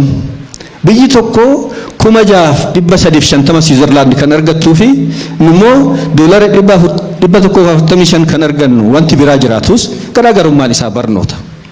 Kanaaf galii ol ka'aa akka argannu taasisuuf nu gargaara. Oomishtummaan akka cimu ta'a. Namni oomishtummaan akka cimu yeroo tokko Kooriyaa deemee Kooriyaa kibbaa Hondaay kaampaanii kan jedhan konkolaataa sa'aatii 24tti konkolaataa hedduu akka oomishan arge. Nu biratti garuu warshaan shamizii oomishu amma konkolaataa jaraa oomishu hin jiru. Piroojektuma ifa gooruu kana irratti waan raajii argine yoo laallu. Humni namaa namni hin jiraa garuu namni hojjetu hin jiru jedhan. Barumsa. Kana garaagarummaa oomishtummaa humna oomishtummaa kan dabalu waan biraa muti barumsa. Guddina walirraan cidhe saffisaa fiduu akka dandeessu kan taasisu barumsa. Hiyyummaa kan hir'isiisuu dandeessu barumsa. Fakkeenyaaf hindoo fudhatan addunyaa keessatti nama baay'ee bara tokkotti hiyyummaa hir'isuun kan beekamtu hindi barumsaan fooyyee qabdi. Kanaaf barumsi hiyyummaa hir'isuuf illee tooftaan bira jiru barumsa malee. Barumsi waan maallaqaan hin lakkaa'amnes ni qaba. Akka namni jireenya gaarii jiraatu, fayyaa gaarii akka jiraatu, umrii namaa akka dheeratu kan gargaaru barumsa. Barumsi hawaasummaan namni akka wal keessa deemu, akka socho'u gargaara. Barumsi mootummaaleen dhaabbilee ciccimoo, dhaabbilee jajjabaa tajaajila kennan, tajaajila guddaa kennuu danda'an akka qabaatan gargaara. Barumsi rakkoo keessaa dafanii akka ba'an nama gargaara. Fakkeenyaaf Jarman lola addunyaa lammaffaan booda guutummaatti diigamtee turte. Lafarraa dhabamtee turte. Garuu Jarman waan san deebistee Jarmanii har'aa kana ta'uuf yeroo itti fudhanne. Maaliif isaan uummata barate waan ta'an, uummata jabaa waan ta'aniif kanaaf barumsi rakkoo keessaa dafnee akka baanu nu taasisa. Barumsi hawaasni bal'inaan sochii keessatti akka hirmaatu taasisa. Sochii uummataa keessatti, sochii lammummaa keessatti namni cimee akka gargaaru taasisaa akkasumaanis immoo hawaasummaan akka cimu barumsi ni gargaara. Egaa kana hoo jennee barumsi faayidaawwan jenne san akka kennu qulqullinni barnootaa kennamuu qaba. Barumsi qulqullinaan kennamuu qaba. Qaqqabummaa waan tokko garuu qulqullinaan kennamuu qaba. Qulqullina barnootaa kanarratti iskoolaroonni yookiin warri beektonni barnootaa waan baay'ee wal mormu waan baay'ee haasa'u garuu kan UNICEF kun kan namni itti walii galee fakkaata. Barumsi waan sadiin ilaalamaa leecalloo adeemsa fi bu'aa isaatiin madaalama qulqullinni barnootaa. Yoo leecalloo jennu leecalloo keessatti waan sadi jajjabaa ilaaluu dandeenya. Tokko namuma baratu sani qulqullina barnootaa kan isarraa dhufuu qaba booda maal akka ta'e nan kaasa. Inni lammaffaan naannoo barnoonni itti kennamu irraa kan ilaalamu ta'a. Sadaffaan qabiyyee barnootaa qabiyyeen waanuma barataan akkuma nyaatni namni nyaatan jiraatu kana qabiyyee barnootaa sani kan namni ittiin baratu. Bu'aan kanaa maal ta'a? Adeemsi immoo adeemsa keessatti kan laallu haala baruuf barsiisuti. Barsiisaa akkamtu barsiisaa mala maaliin barsiisaa kan jedhu saniin kan ilaalamu. Kun yoo walitti dhufe bu'aatu dhufa jechaadha. Bu'aan ogummaa waan ta'e namni qabatee bahu akkasumaanis immoo beekumsa waa beekee waa ittiin hojjetu fi jijjiirama qalbii akka bu'aatitti ilaalama. Kanaafuu qulqullina barnootaa yoo jennu leecalloo adeemsa fi bu'aa dhufuun kan walitti qabamee ilaalamu jechaadha. Egaa barumsi barataa yoo jennu barataa akkam? Barataa dammaqee barbaachisa. Barataa fayya qabeessa barbaachisa. Barataa waa nyaatee barbaachisa. Barataan nyaachuun nyaanni namni nyaatu kunii fi yaanni namaa walitti dhufaa jedhu baayoloojistoonni. Barataan beela'ee daree keessa taa'uu dammaqee barachuu hin danda'u. Kanaaf barataa dammaqe barumsa isaatis itti gaafatamummaa fudhatu. Kanaaf nyaata dhiyeessina hoo jennu barataaf nyaata dhiyeessina wanni jennuuf barataan beela'ee barachuu waan hin dandeenyeef. Kanaaf barataa dammaqee barbaachisaa. Egaa qulqullina barnootaa kana maal akka hojjetaa jirru booda walitti hiitanii akka laaltaniifan. Inni lammaffaa naannoo manneen barnootaa. Naannoon manneen barnootaa fayya qabeessa ta'uu qaba. Nagaa ta'uu qaba. Koorniyaaf xiyyeeffannaa kan kennu ta'uu qaba. Faasilitiin adda addaa jiraachuu qaba. Kan barataan ittiin barachuu danda'anii. Kanaaf booda kanaafis maal goone kan jennu kana booda laaluu nu dandeessu. Karaa biraatiin immoo qabiyyeen baratu kan barataan baratu suni qabiyyee sun barreessuu, dubbisuu, herreguu waan jireenya isaatiif ta'uuf keessaa qabaachuu fayyaasaa kan eegu jiraachuusaa sirriitti mirkaneessuun barbaachisaadha. Qabiyyee irratti adeemsa keessatti barsiisan haalaan leenji'e. Barsiisan mala barsiisummaatiin leenji'e. Akkaataatti barataa barsiisu beeku tooftaa barsiisuu kan beeku jiraachuu qaba. Yoo kun guutamee qulqullinni barnootaa jijjiiramni qorqalbii yookiin immoo attitude kan jennu kun jijjiiramuu ni danda'a. Ogummaan dhufuu ni danda'a. Beekumsi dhufuu ni danda'a jechaadha. Kunoo wal simatuu baatee rakkoo ta'a jechaadha. Ija kanaan yoo ilaallu biiroon barnoota Oromiyaa qorannoo bal'aa geggeessee jira. Qorannoo saayintifik ta'e geggeessee jira. Waan geggeesse san keessaa dookimentii bal'aa hojjetee jira. Achi keessaa kan nu laalle inni dura qulqullina barnootaatiif rakkoo kan nuti ta'ee argine leenjii barsiisaati. Haala barsiisaa keenya rakkoo akka qabu laalle. Inni lammaffaan naannoo manneen barnootaa rakkoo akka qabu laalle. Barataan waggaa 3 dura qorannaa kana kan geggeessine barataan daasii keessatti bakkeen baratu jira. Manni barumsaa mana kitaabaa kan hin qabne hin jira. Laboraatoorii kan hin qabne hin jira. Manneen barnootaa keenya yoo ilaaltan baay'ee rakkoo kan qabu akka ta'e mijaa'aa kan taane laallee jirra. Qabiyyeen barnootaas rakkoo akka qabu. Qorqalbii yookiin jijjiirama sammuu barata irratti fiduuf qabiyyeen keenya gahaa akka hin taane akkasumas immoo barattoonni qophii akka hin taane keessumattuu aanaalee gammoojjii keessatti bakki roobni xiqqaatu barataan waan nyaatu bakka hin qabnetti rakkoo akka ta'e. Qophiin barataan qulqullinni barnootaa kan gaafatu san barataan qophii akka hin qabne akkasumas immoo garaagarummaan qabu barataa walumatti qabneetu hundaa barsiisna tokko bahee waliin dorgomee akka deemu gochaan turre garaagarummaa dhabuun isaa faayinaansiin barnootaa baay'ee rakkoo akka ta'e qoranne. Yeroo nu qorannu sanitti maallaqa haala barnoota Oromiyaa kana jijjiiruuf kan nuti herregne qarshii biliyoona 64 ture waggaa 3 dura. Qarshii biliyoona 64. Yeroo san bajanni mootummaa naannoo Oromiyaa waliigalli biliyoona 55 ture. Kan barnoonni gaafatu kan bajata mootummaa naannoo ol ture jechaadha yoo sanitti. Amma yoo herregne baay'ee ta'uu danda'a. Kanarraa kaanee yoo akkas ta'e akkamitti barnoota Oromiyaa kana jijjiirra kan jedhu teenyee yaaduu jalqabne. Waan kana jijjiiruu kan dandeenyu barnoota ajandaa mootummaa gochuu qabnaa jenne. Akkamitti ajandaa mootummaa goona? Rakkoo kana mootummatti argisiisuun nurra jira. Rakkoo kana ajandaa paartii keenya paartii nu bulchuu paartii badhaadhinaa gochuu qabnaadha. Ajandaa kana ajandaa uummataa gochuu qabnaadha. Ajandaa kana ajandaa dhaabbilee miti mootummaa dhaabbilee dhuunfaa namoota as keessa jiran kan gumaacha guddaa godhan gochuu qabnaadha. Namni kun eega nu hubatee booda yaada haaraa tarkaanfii haaraa beeksisuu qabna kan jedhu qabannee kaane. Mootummaa keenyatti yoo dhiyeessinu isin warri barnootaa kuni akkasumaan jettu malee homaan hojjettanii nuun jedhan kabajamoo pirezidaantii keenya pirezidaantii Shimallis waraqata qorannaa sana itti argisiise. Malli hin jiraa naan jedhe. Isaan yaadatu malli hin jiraa. Bajeta mootummaatiin qofa waan kana hin milkeessina jechuun rakkisaadha. Mootummaanis garuu waa ni gumaachaa. Haa ta'u malee tajaajila lammummaa kanatti fayyadamtan waan baay'ee jijjiiruu dandeessu kan jedhu. Waa'ee tajaajila lammummaa yaada isaanirraa dhufe kaabinee keessatti mari'atamee caffeen ni mirkanaa'ee leenjiin irratti ni kenname tajaajila lammummaa kanatti biiroon barnoota Oromiyaa haalaan fayyadamee jira. Kallattii taa'isaniin jechaadha. Mootummaan labseen dhaabbannee bareellaa baatee hojiitti seene. Kuni walis irratti waajjirratti labsamee jira, leenjiin itti kennamee jira, walis irratti hoo yaadattan tajaajila lammummaa kuni kan bareellaa baatee deemu pirezidaantii keenya. Kan duuba jiru kun muummicha ministeeraa keenya.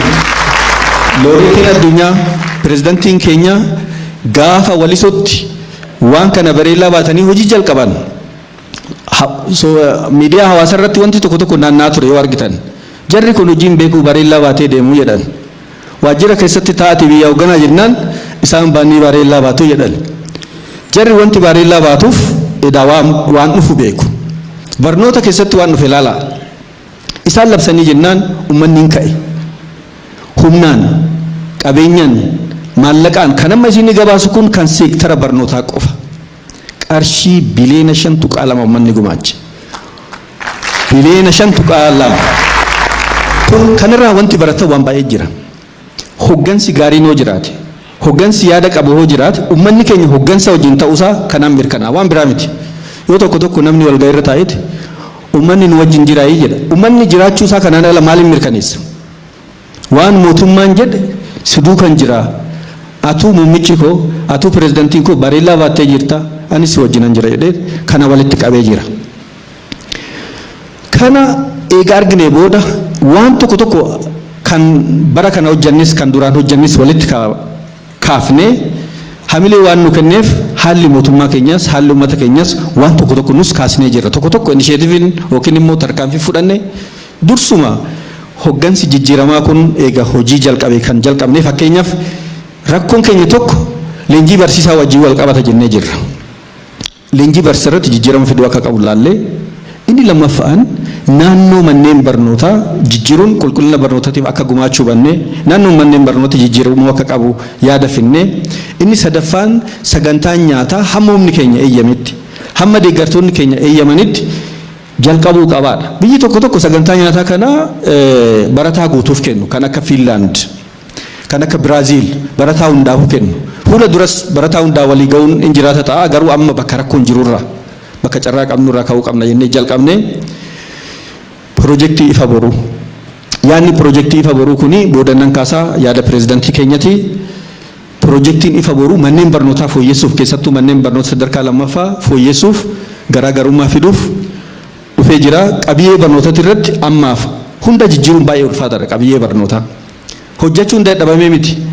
Fakkeenyaaf barnoota gadaa yoo jijjiiru karikilamii isaa barataa jiruuf kitaaba maxxansinee nama leenjisuuf miliyoona 100 ol gaafata. Barnoota 5-6 jijjiiru kan herrega. Jijjiiru rakkoo miti beekumsi rakkoo miti garuu faayinaansii guddaa kitaaba maxxansuu nama leenjisuu barsiisaa leenjisuu baay'ee gaafata. Haa ta'u malee waan tokkoon jalqabna jennee waa'ee barnoota sirna gadaa ilaallee jirra. Barnoota sirna gadaa maaliif barbaanne? Bu'uura keenyatti deebi'uufi. Namni qalbii isaatiitti akka deebi'u, aadaa keenyatti akka deebi'u, saayinsii wajjin wal qabatee akka deemuuf isarraa kaanee jirra. Karikulamiin barnoota kutaa 9 amma hojjetamaa jira, sirriitti hojjetamaa jira hir'ina isaa. Kaan isitti deemna. akkasumanis immoo aadaa dubbisuu kan duratti haasaa koo keessatti kaa'isanii namni dubbisuu qabaadha. Namni sarara takkaa lama Facebook irra jiru ka'ee walitti wacaa oola. Baay'ee gadi fageessee dubbisuu akka qabaatu, aadaa dubbisuu kana fooyyessuu akka qabnu, afaan fooyyessuu akka qabnu. UNESCOon duratti akka utubaa tokkotti maal kaasee hawaasni wajjin jiraachuu qabaa jedha. Wajjin jiraachuuf barata namni. Kanaaf afaan barbaachisaadha.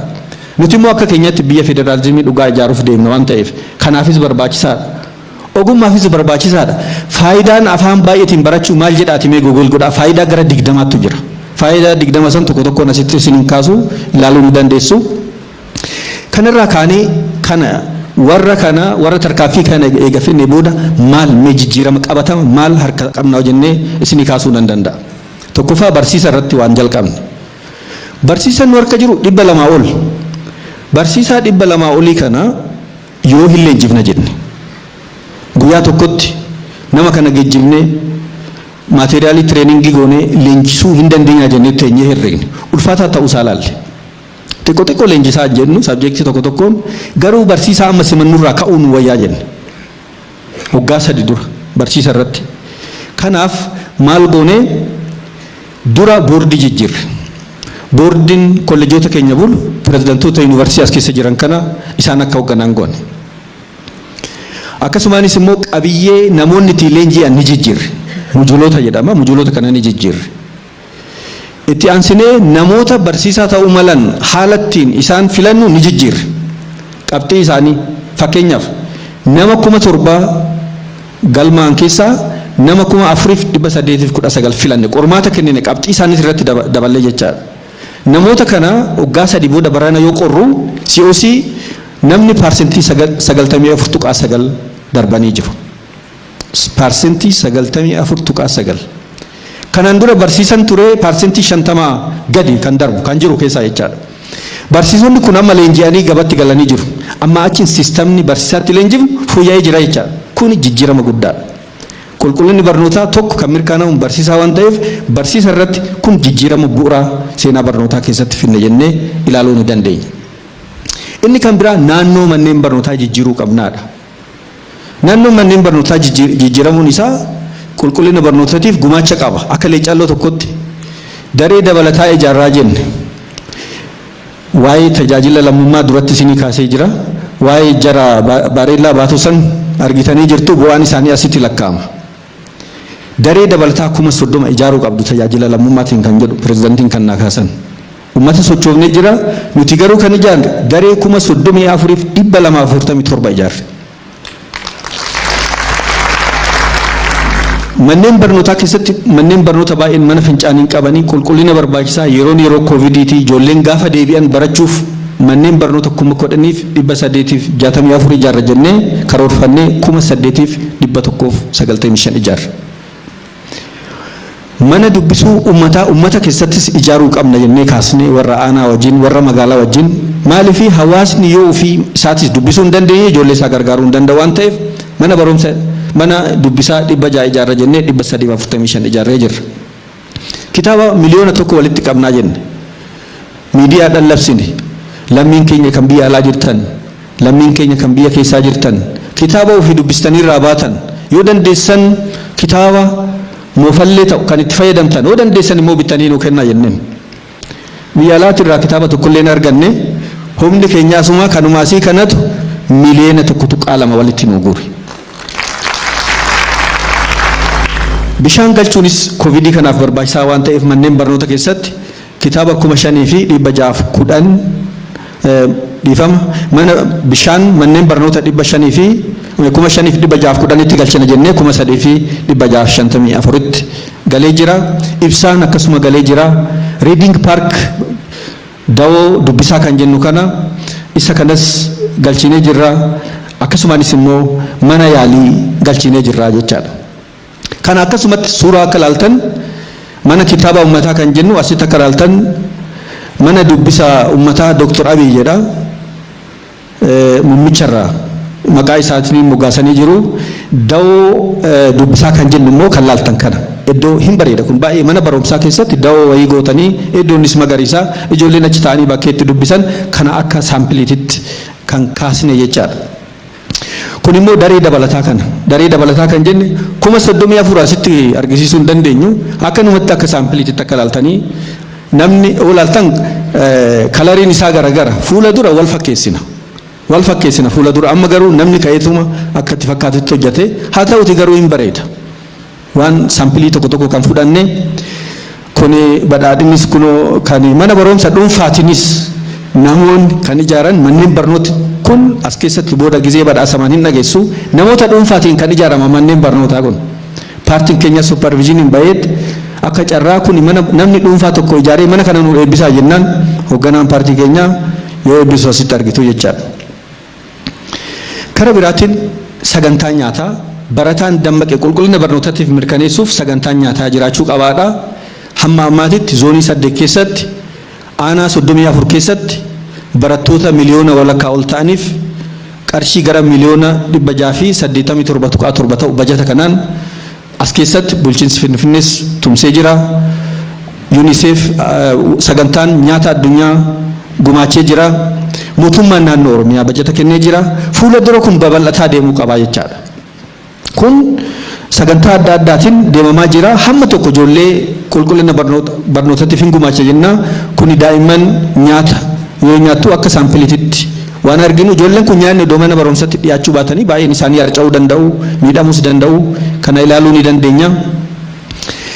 Kara biraatiin kan dhufu barnoota keenya keessatti jijjiirama hin fida jennee kan yaannu piroojeektii ifa boruuti. Piroojeektiin ifa boruu kuni manneen barnoota bultii addaa 7 qabu. Akkasumas immoo manneen barnoota addaa 40tu jira. Isa kara biraatiin manneen barnoota sadarkaa lammaffaa 100tu jira. Ijaarsi manneen barnoota kana amma saffisaan deemaa jira. Manneen barnoota bultii addaa kuni hamma ammaatitti hamma baatii kanaatitti sadarkaan irra ga'uu qabu parsentii 22 amma garuu parsentii 30 ol deemee jira. Haromaayaa fi Amboo xiqqoo boodatti hafee kan Haromaayaas fala argatee rakkoo diizaayiniiti inni dafee fooyya'ee diizaayinii isaa fooyya'ee amma itti deemaa jira. Yoo ilaaltan karooraa ol kan deemaa jiru. Kan Ambootis hamma ta'ee xiqqoo midhaan waan irra turee fi ammas inni saffisaa deemaa jira yoo jedhamu kana keessatti hin xumurra jennee yaadna. Inni kan biraa manneen barnoota addaati. Manneen barnoota addaa kana 40 hundeessina jennee jirra. Hamma ammaatti 27 adda baanii jiru. 27 kana keessa 11 yuunivarsiitota keenyan kan deeggaraman guutummaan guututti jechaadha. Pirezidantoonni yuunivarsiitii keenyaa waamicha biiroon keenya godhe, waamicha mootummaan keenya godhe kabajanii manneen barnootaa kana qopheessanii jiru. Ijoolleen qormaata fudhatanii manneen barnootaa kanatti ni galu. Pirezidantoota yuunivarsiitii keenyaa kana waan gumaachaniif yoo tokko yoo na galatooffattan. Egaa waa'een piroojeektii ifa boruu kun ajaa'iba piroojeektiin kun. Akkanumatti mana ijaaruu miti piroojeektiin ifa boruu. Yaanni isaa kabajamoo pirezidantii obbo Shimallis Abdiisaatiin dhufee pirezidantiin keenya odoo nu galateeffatan yoo tokko. Qarshii biliyeena 4.9 barnoota irratti investi gochuudhaan bareellaa baatee tajaajila hojii lammummaa kaasuudhaan pirezidantii hojjete waan ta'eef nuti akka keenyatti pirezidantii ambaasaddar barnootaa jennee jirra.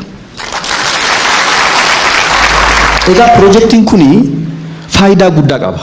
Piroojeektiin kun ifa boruu kuni nama akkasumatti galchineetti barsiisuuf miti. Inni dura rakkoo qaqqabummaa ni hiika, rakkoo qulqullina barnootaa ni hiika, hojii uumamoo nama 150,000 hojii uuma hojiin kun.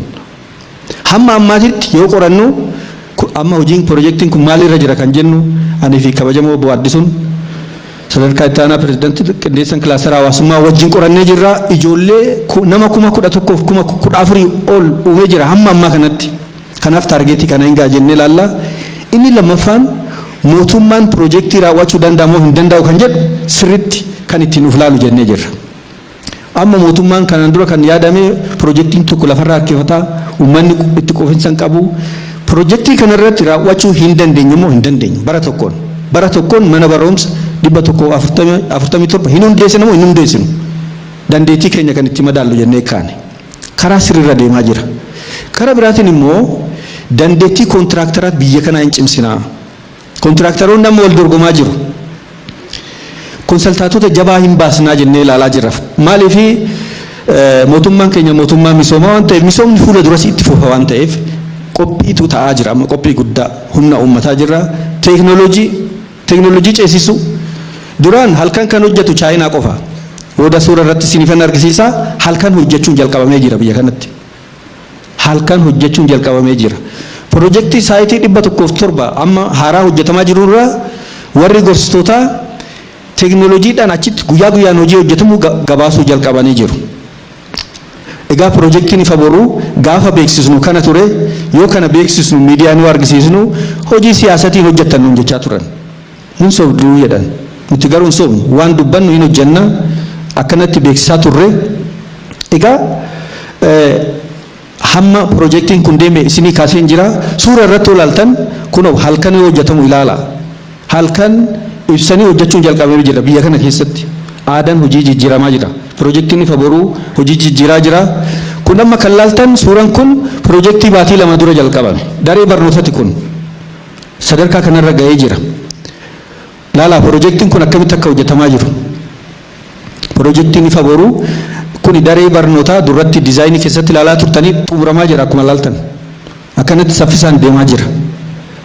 Kun ijaarsa tokko hammam akka bareedu qulqullinni isaa hammam akka eegamaa jiru saayitii tokko irratti gorsaa tokkotu jira. Sirriitti piroojeektiin kun hordofamaa kan jiru ta'uusaa ilaaluu ni dandeessu jechaadha. Kun ijaarsa kan bara darbeetti miti kan baatii 2 dura jalqabamee kaayyoo barnootaa fooyyessuuf deeme. Inni barnoota gadaati. Barnoonni gadaa duratti isinii kaasee jira. Barnoonni gadaa namni walitti bu'iinsa akkamitti akka hiikuu dandeenyu, daa'ima akkamitti akka guddisuu dandeenyu, mirga dubartii akkamitti akka kabajuu dandeenyu, naannoo wajjin namni akkamitti jiraachuu akka danda'u, saba biraa wajjin uummanni akkamitti akka jiraachuu danda'u, aangoo akkamitti akka walirraa dabarsuu danda'u kan barsiisu. Barnoota idileen dura akkaataatti barsiisu kan qabu, waan hunda kan qabu. Kuni kitaabotaa, kuni warra garee sun as keessa jira amma Dr. Alamuu Haayiluutiin hoogganama dareen kuni isaanis as keessa jiru nu galatoofadhaan. Kun immoo mana barnoota addaati. Manni barnoota addaatis kan qophaa'e saampiluma kaafne malee kan duratti isinii kaase 27 manni barnoota addaa kanatti qophaa'ee jira. Godinaan magaalaan yuunivarsiitiin kan qophaa'ee ni jira. Kun kitaabota yoo walitti qabnu kitaaba ganna walitti qabnisan namoonni kitaaba guuranii fidanii asumaanis warri biyya alaa jirtan ummanni as jiru kana hojjetaa jira. Isinis gargaara ala teessanii ummata keessaniif seenan kun isin bira darbuu waan danda'uuf gumaachuu qabdu jedhee asumaan ergaa koo na dhagaa jiru waan ta'eef dabarsaatifan jira. Karaa biraa hojiin tajaajila lammummaa kun kitaaba qofaa miti. Namni barsiisonni keenya wanti isaan galatooffannuuf barattoonni isaanis galateeffachaa turanii dhiiga kennaa turanii biqiltuu dhaabaa turanii koovidiin yoo dura dhufusan sodaa guddaa ture akkuma yaadattan bahanii hiriira bahanii ummata barsiisaa turanii ijoollee harka qabeeyyii gargaaraa turanii hojiin tajaajila lammummaa bifa adda addaatiin ibsamaa akka ture kaasufanii barattoonni keenyas asirratti kan laaltanii barattoonni keenyas hojii tajaajila lammummaa kennuu jalqaban waan biraan qabnu jedhanitti yuunifoormii isaanii qormaata ofixan barataa biraatiif kennan. Waan ittiin barreessan kennanii kanaafuu ijoollee keenya keessattis hojiin tajaajila lammummaa deemaa jira. Karaa biraatiin Oromoon ummata ofitti qaba. Oromoon biyya kanaaf jirma. Waan jirma ta'eef ummata biraa wajjin biyya dimokiraatawaa taate biyya federaalizimii dhugaa taate ijaaruuf hojjetaa. Kanaaf afaan Somaalee jalqabsiisnee jirra, afaan Affaar jalqabsiisnee jirra, afaan Amaariffaa duraanuu barsiisaa jirra, afaan Sidaamoo barsiisnee jirra. Kun immoo wanti nu hojjennu kun lafuma kaanee waan hojjennee miti. Waan UNESCOon kaa'ee UNESCOon uummanni utubaan barnootaa tokko barachuun wajjin jiraachuuf waan jedhuuf haala addunyaa wajjin walitti himee kan laalledha. Kuni kan laaltan namichi asitti jiru kuni warra Affaar wajjin asitti federaalizimii dhugaa warra Sidaamaa wajjin asitti warra Somaalee wajjin yoo hojjan yoo dubban waan kana hojiitti yoo kan argisiisu jechaadha. Egaa kana eega jedhe booda xumura irratti maal oduu ta'e wayyaa barnoonni kuni akkan duratti isinii kaase hin jalqabne malee waan hojjechuu akka dandeenyu argisiisu malee waan baay'ee jira. Ammas gana investimentii guddaa barbaada, barumsi ifaajjii guddaa barbaada. Maal oduu ta'e wayya kan jedhu inni dura ummanni ammas hawaasni keenya humna guddaa kan qabu si waan taateef barumsa irratti cimuu qabna, deeggarsi keessanitti fufuu qaba, rakkoon barnootaa ammas hin hiikamne ganaadha kan jedhu jira. Inni lammaffaa mootummaan ammas investimentiin barnoota irratti godhu cimuu qabaadha. Kan biraa mootummaan akka biyyaatitti mootummaan waan barnoota irratti taaksii bilisa odoo godhe qonnaan bulaaf akkuma tiraaktera bilisa godhe barataan daftara hin qabu daftara bitachuu hin danda'u kitaaba maxxansinee nama biraan qabuun gatii guddaa gaafataa wanti barnootaaf barbaachisu akka biyyaatitti taaksii irraa bilisa ta'e gaariidha. Barsiisota keenya qabeenyi keessan duratti isinii kaasee hin jira sammuu keessanii fi namni isin uumtan biyya hoo bulchu biyya hoo jijjiiramu argu kana kan isin qobsu malee maallaqa miti. Kanaaf barsiisonni keenya ifaajjii guddaa akka gootan hojii amma hojjetaniif galata guddaa isinii qabna. Akkasumaanis immoo biiroon barnootatis tiimii cimaa qabna, tiimii jabaa qabna. Hojii keenya yeroo hundaa hojii haaraa itti fufsiisuu qabna jechuun barbaada. Ulfaadhaa galatooma.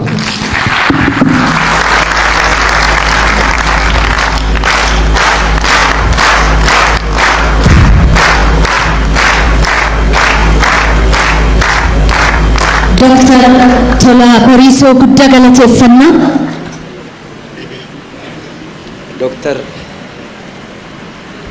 ዶክተር ቶላ በሪሶ የክልላችን ትምህርት ቢሮ ኃላፊ በጣም ጠለቅ ዘርዘር ስላለው የመጀመሪያው የውይይት መነሻ ሐሳብ እጅግ አድርገን እናመሰግናለን። ዝናሽ እስቲ ወደዚህ ጠጋ በይና አንድ ነገር ልንገርሽ። አንድ ጊዜ ምን ሆነ መሰላችሁ? አንድ ተማሪ ስሙ አበበ ከበደ ይባላልና የወላጆች የትምህርት ቤት ቀን ይሄ ካርድ የሚሰጥበት ቀን ነው ሰኔ 30 እና ተማሪዎች ተሰብስበዋል። አንደኛ፣ ሁለተኛ፣ ሶስተኛ የወጡ ተማሪዎች ይሸለማሉ። ትልቅ ስነ ስርዓት ነው። እዛ ላይ ልጁ ከአባቱ ጋር ቁጭ ብሏል። ስሙ ቢጠራ ስም ሲጠራ አንደኛ የለም፣ ሁለተኛ የወጣ ሶስተኛ የወጣ ላይ የለም፣ 4 5 15 20ኛ የወጣ 30ኛ 40ኛ ልጁ ስሙ አልተጠራም። ወደ መጨረሻ አካባቢ አንድ ሰው አካባቢ ሲቀር ልጁ ተጠራ። አበበ ከበደ ዝም ብሎ ቁጭ ብሎ አበበ ከበደ ዝም ብሎ ቁጭ ብሎ አባትየው ግራ ገባ። አበበ ከበደ ከዛ አባትየው እንዴ አንተ አበበ ከበደ አንተ አይደለም እንዴ አትሄድም እንዴ ይለዋል። አዎ አበበ አንተ አይደለም እንዴ አትሄድም እንዴ ታዲያ ከበደስ አንተ አይደለም እንዴ አንተስ አትሄድም እንዴ አለው አባቱ። ምን ማለት ነው? ወድቋል ልጁና አብረን ነው የወደቅነው ማለቱ ነው አባቱ። ብቻዬን አይደለም። ምን ለማለት ነው?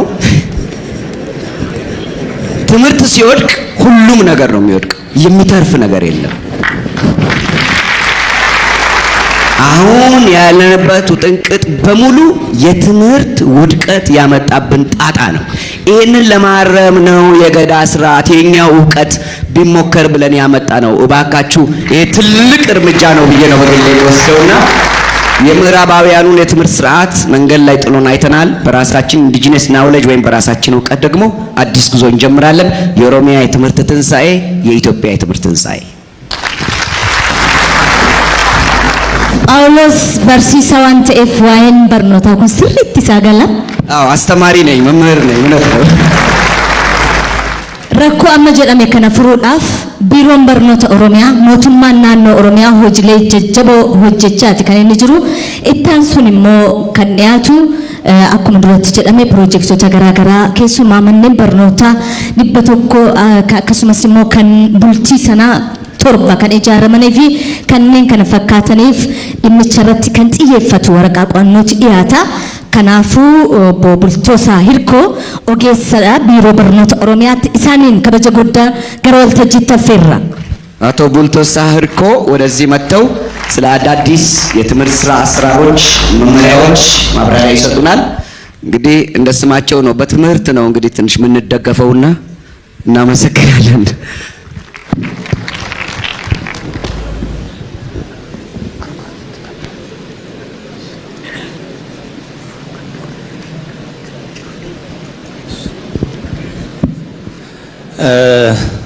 baay'ee galatoomaadha. Hunduma keessanuu kabajaaf ulfina guddaa isiniif qaba. Hojiin hanga ammaatti biiroon barnootaa hojjetee maal akka inni fakkaatu argineerra. Hojii kana hojjenne jennee akka biiroo barnootaatti yeroo ammaa taa'aa hin jirru. Akkamittiin itti fufsiisnee misooma barbaachisu sana galmaan geenyee uummata keenya irraa fayyadamaa taasisna kan jedhu irratti xiyyeeffatee ammas biiroon barnoota Oromiyaa inisheetiivii haaraatiin socho'aa jira. Kunis Oromiyaa Education Bureau Strategic Team jedhama. Waa'ee hundeeffama isaa fi progressiin inni irra jiru maal fiduuf jira kan jedhu san waan gaggabaabaa siniifin kaasuu yaala. Dhiyeessiin koo paartii lama qaba. Inni jalqabaa waa'ee strategic team kana muuxannoo masaa qaamni biraallee kan fudhachuu danda'uuf nutis akkamittiin akka hojjechaa jirru mootummaan illee akka nu hubatuuf kana biraatti immoo manneen barnoota amma special non boarding secondary school qaamota adda addaatiin qabaman kana akkamittiin itti fufsiisuu dandeenya maal yaadameera mana qofa ijaaruun gahaadhaa kan jedhu irratti xiyyeeffannee hojiilee hojjetameeru sana dhiyeessina. Mana barumsaa bultii addaa sadarkaa lammaffaa amma ijaaramaa jiru bara dhufu yeroo inni dhufu akkamittiin foon godhate lubbuu horate tajaajila barbaadame sana bira gahuu danda'a kan jedhu istiraatiijiitii yaadnee akkamittiin bira geenya kan jedhu san waan gabaabaa kaasuuf yaala. Akkuma beekamu life is a collection of movement jedhu warri falaasfoonni jechuudha. Movementiin hin jiru taanaan ilmi namaa jiraata jechuun hin danda'amu. Movementiin jira taanaan immoo jijjiiramatu jira. Addunyaan keenya akkuma beekamu jijjiirama baay'ee saffisaa ta'e keessa jirti. Isa sana faana tarkaanfachaa hin deemnu taanaan istiraatiijikaalii yaadnee hin deemnu taanaan bu'aa barbaadame sana hin jalqabnaa addaan nu jalaa cituu danda'a jechuudha. Kun akka hin taaneef akkuma inisheetiivii haaraa fiduutiin biiroo barnootaa keessatti beekaman ammas inisheetiiviin kun hoogganaa biiroo barnoota Oromiyaa kabajamaa obbo Dr. Tolaa Bariisootiinidha kan inni dhufe manaajimentii olaanaatiin mirkanaa'ee termoof riferensiin qophaa'ee fi tiimiin edda hundaa'ee booddee orienteeshiniin kennameeti. Tiimiin kun kan inni hundeeffame jechuudha.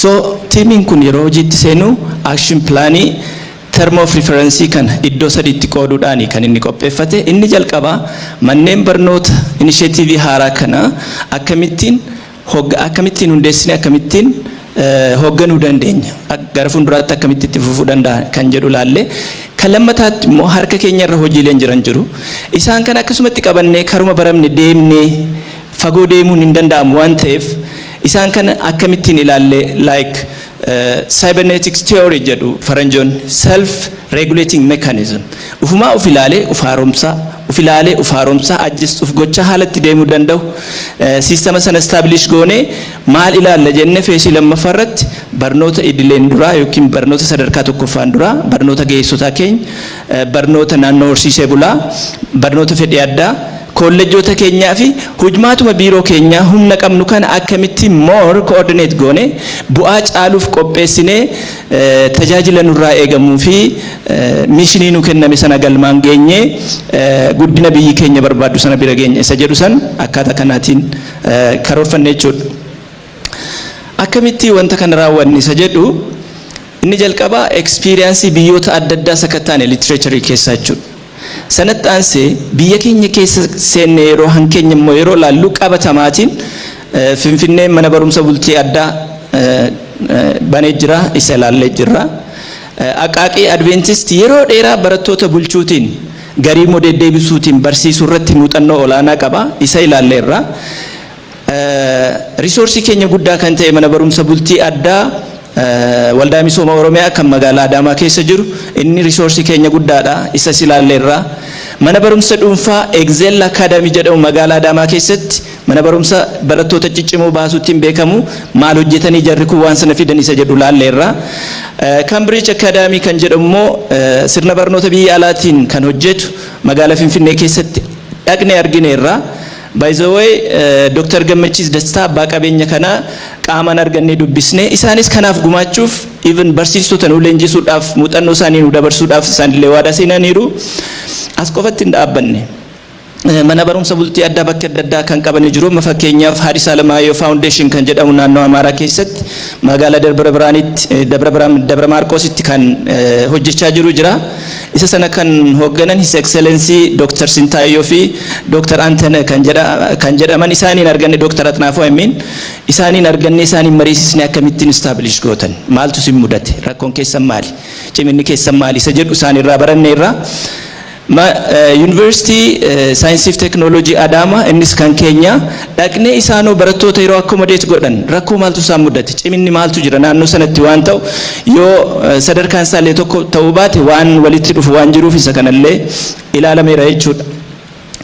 Calluma jennee strategic tiimiin tokko calluma jedhee taa'ee ji'a booddee waan tokko produce godhee yeroo inni fidu in case yoo kallattii irraallee kan maqu ta'ee sheeppi gochuun barbaachisoo osoo irra jiru yoo ture hojii sana cimina isaa hanqisa waan ta'eef yaadrimee raayyaa kanaan dura hojiirra oolchaa turre san tiimiin kun guyyaarra waan hojjete hin madaala torban irraa guyyaa jimaataa yoo jimaan hin taane sanbata yoo sanbanni hin taane dilbata managementiin biiroo barnootaa yoo guutuun isaanii argaman yoo hin taane gariin isaanii bakka argamanitti yoo kun immoo dhabame hoogganaan biiroo bakka argamutti torban irraa ni ilaalama jechuudha. Ilaalamee kallattiin hin kaa'ama yaadni itti kennama hin qeeqama isa sana fudhannee readjust goone dokumentoota frameworkota adda addaa qopheessuuf dandeenyerra edda hundoofnee ji'aaf amma torban lamaan keenya ji'a darbe keessatti dokumentii gurguddaa sadii produce goonee xumurreerra jechuudha. Manneen barnoota for example a framework for university owned special learning boarding secondary school for special learning boarding secondary school owned by those and city administrations mana barumsaa sadarkaa lammaffaa bultii addaaf illee tokko activity achi keessatti raawwatan akkaataatti hoogganuu dandeenyu irratti xiyyeeffannee dokumentii qopheessinee xumurreerra jechuudha. Maadha raashinaaliin isaa waan baay'ee isaa Dr. Kaasaniiru by the way edda wanti kun ka'ee dhiyeessuun mataan isaa xiqqoo bit challenging no garuu maalinni ilaalchi barnoota akka kanaan dura yaadnu irraa xiqqoo addunyaan shift godheera. Hawaasa fi dinagdee beekumsa irratti hundaa'e horachuun gahee barnootaa edda ta'ee bubbuleera. Look kuni questionii sustainability biyya itti fufsiisuuf misooma keenya itti fufsiisuuf barnoonni cimuu qaba. Barnoonni immoo amala isaatiin enterprise hawaasummaati jedhama.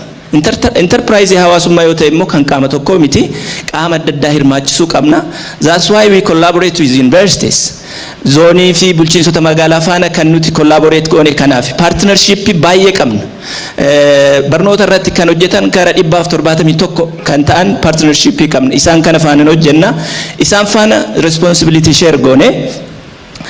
Conducive learning environment ijoollee keenyaaf uumne achi keessatti immoo culture establish goona. Am by the way mana barumsa odaa keessatti culture established ta'ee culture salphaa miti. Nuti immoo isaan irraa barannee manneen barnoota kana keessatti culture haaraa yoo uumne isa kana immoo akka wave bishaanii babal'isaa yoo kan deemnu ta'ee aadaa keenya aadaa hojii keenya illee jijjiirree biyya keenya guddisuu hin dandeenya misooma fi badhaadhina fidamuu barbaadamu sana fiduu hin dandeenya jennee itti amanna jechuudha. Amala maalii qabu manneen barnootaa kun yoo jennu bulchiinsi isaanii maali? Boordiitiin bulu kan yuunivarsiitota mana tokko keessatti boordii lama barbaachisu waan ta'eef boordii yuunivarsiitiin akka bulu kan recommended ta'e hanzoonii fi kan mana barumsa bultii addaa hanzoonii fi bulchiinsota magaalaa bulchaan godinaa fi kantiibaan magaalaa akka bulchan. Kan mana barumsa bultii addaa kanas kan bulchan isaanuma ta'u jechuudha akka boordiitti walitti qabatanii jechuudha. Eenyuuf itti waamamni isaanii itti gaafatamummaan isaanii eenyuuf kan jedhu yuunivarsiitii keessatti appropriate vice president manni barumsaa sun vice president tokkoof itti waamama jechuudha. Nuti duraan academic vice president jennee ture yuunivarsiitii irraa feedback yeroo fudhannu academic vice president inappropriate miti gaafa jedhan the appropriate vice president kan yuunivarsiitiin filate sana akka ta'u jennee kan biraa finance isaallee yuunivarsiitii matuu danda'a kan yuunivarsiitii kan zooniif bulchiinsa magaalaa zooniimaaf bulchiinsa magaalaa danda'a kan mana barumsa bultii addaa immoo biiroo barnootaatu danda'a jechuudha. Humna namaa yeroo horannu barsiistotaa fi hooggantoota akkamittiin filannaa examination qorumsa qofaan ogummaa bakka sanaaf barbaachisu namni sun qabamoo hin qabu yoo qabaate qorumsa sana darbee namoota competent ta'an deploy goone naamusa isaanii sansaka isaanii ilaallee akkaataa kanaatiin finne because ijoollee baay'ee ciccimoo jennu warra egeree biyya kana nu harkaa fuudhan jenne warra yaannu itti oomishna waan ta'eef of eeggannoo kanaatiin deemna. Inni lammaffaa kontiraataan isaan qaxarra. Biyya keenya keessatti sirni civil service biyya keenya namni takka mana keessa ol seennaan gadi bu'uun rakkoodha. Seerri keenya badaa nama gadi hin baasu. Hojjetee dhiise. So hanga seerri keenya wanna ta'utti nuti barsiistota kontiraataan qaxarra. Sababni isaa maaliif reinforcementiidha jechuudha. Namni deliver gochuu hin dandeenye ijoollee keenya namticha sanaaf jennee ajjeesnu akkaataa kanaatiin kan deemnu ta'a. So waa'ee curriculumii reef Dr. Tolaan kaasaniiru ture. Manneen barnoota kana keessatti yeroo laallu except academy Cambridge academy sanarraa kan hafe hundumti isaanii kan isaan hojjetan curriculum framework biyyi kun qabduunidha.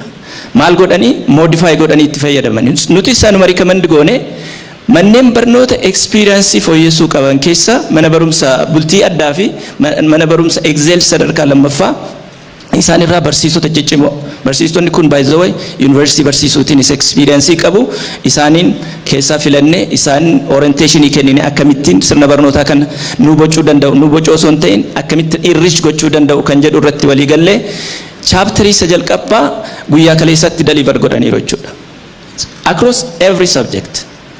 Maaliif kan chapterii jalqabaa baasanii mana barumsaa iftaan jalqabuuf jenna soo hamma chapterii guutuun dhufutti barattoonni ta'anii eeguu hin danda'anii soo chapterii jala jalaatiin kennine isa sanarratti barsiisaa guutaa deemna jechuudha. Barnoota keenya keessatti ni initiative maal galchine kan jedhu foreign language department sadarkaa lammaffaa irratti kun baay'een beekamu ingiliffii duraanuu jira garuu afaan arabaa afaan chaayinaa afaan french dhaabbataa miti gara fuulduraatti qoratamee afaanota biraas kan ittiin barannu ta'a manneen barnootaa keenya keessatti introduce goon kuni kostii nutti hin dabaluu nama biyya alaatiif inni barsiisna carraa hojii isaaniif humnaa jennee kan yaadne rakkannu miti istiraatejii mataa isaa danda'e qaba.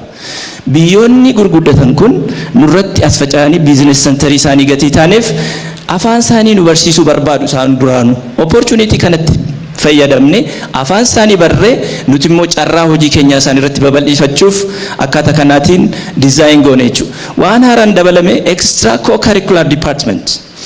Inni kun amma barnoonni sirna gadaa akka saabjektiittidha.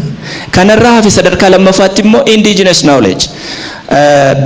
Uummanni keenya baroota dhufaa darbaa keessa siyaasa isaa, diinagdee isaa, fayyaa isaa, qonna isaa, walitti dhufeenya isaa konseptii guddaa ta'eetiin bulchaa tureera. Garuu saayinsii hin taane.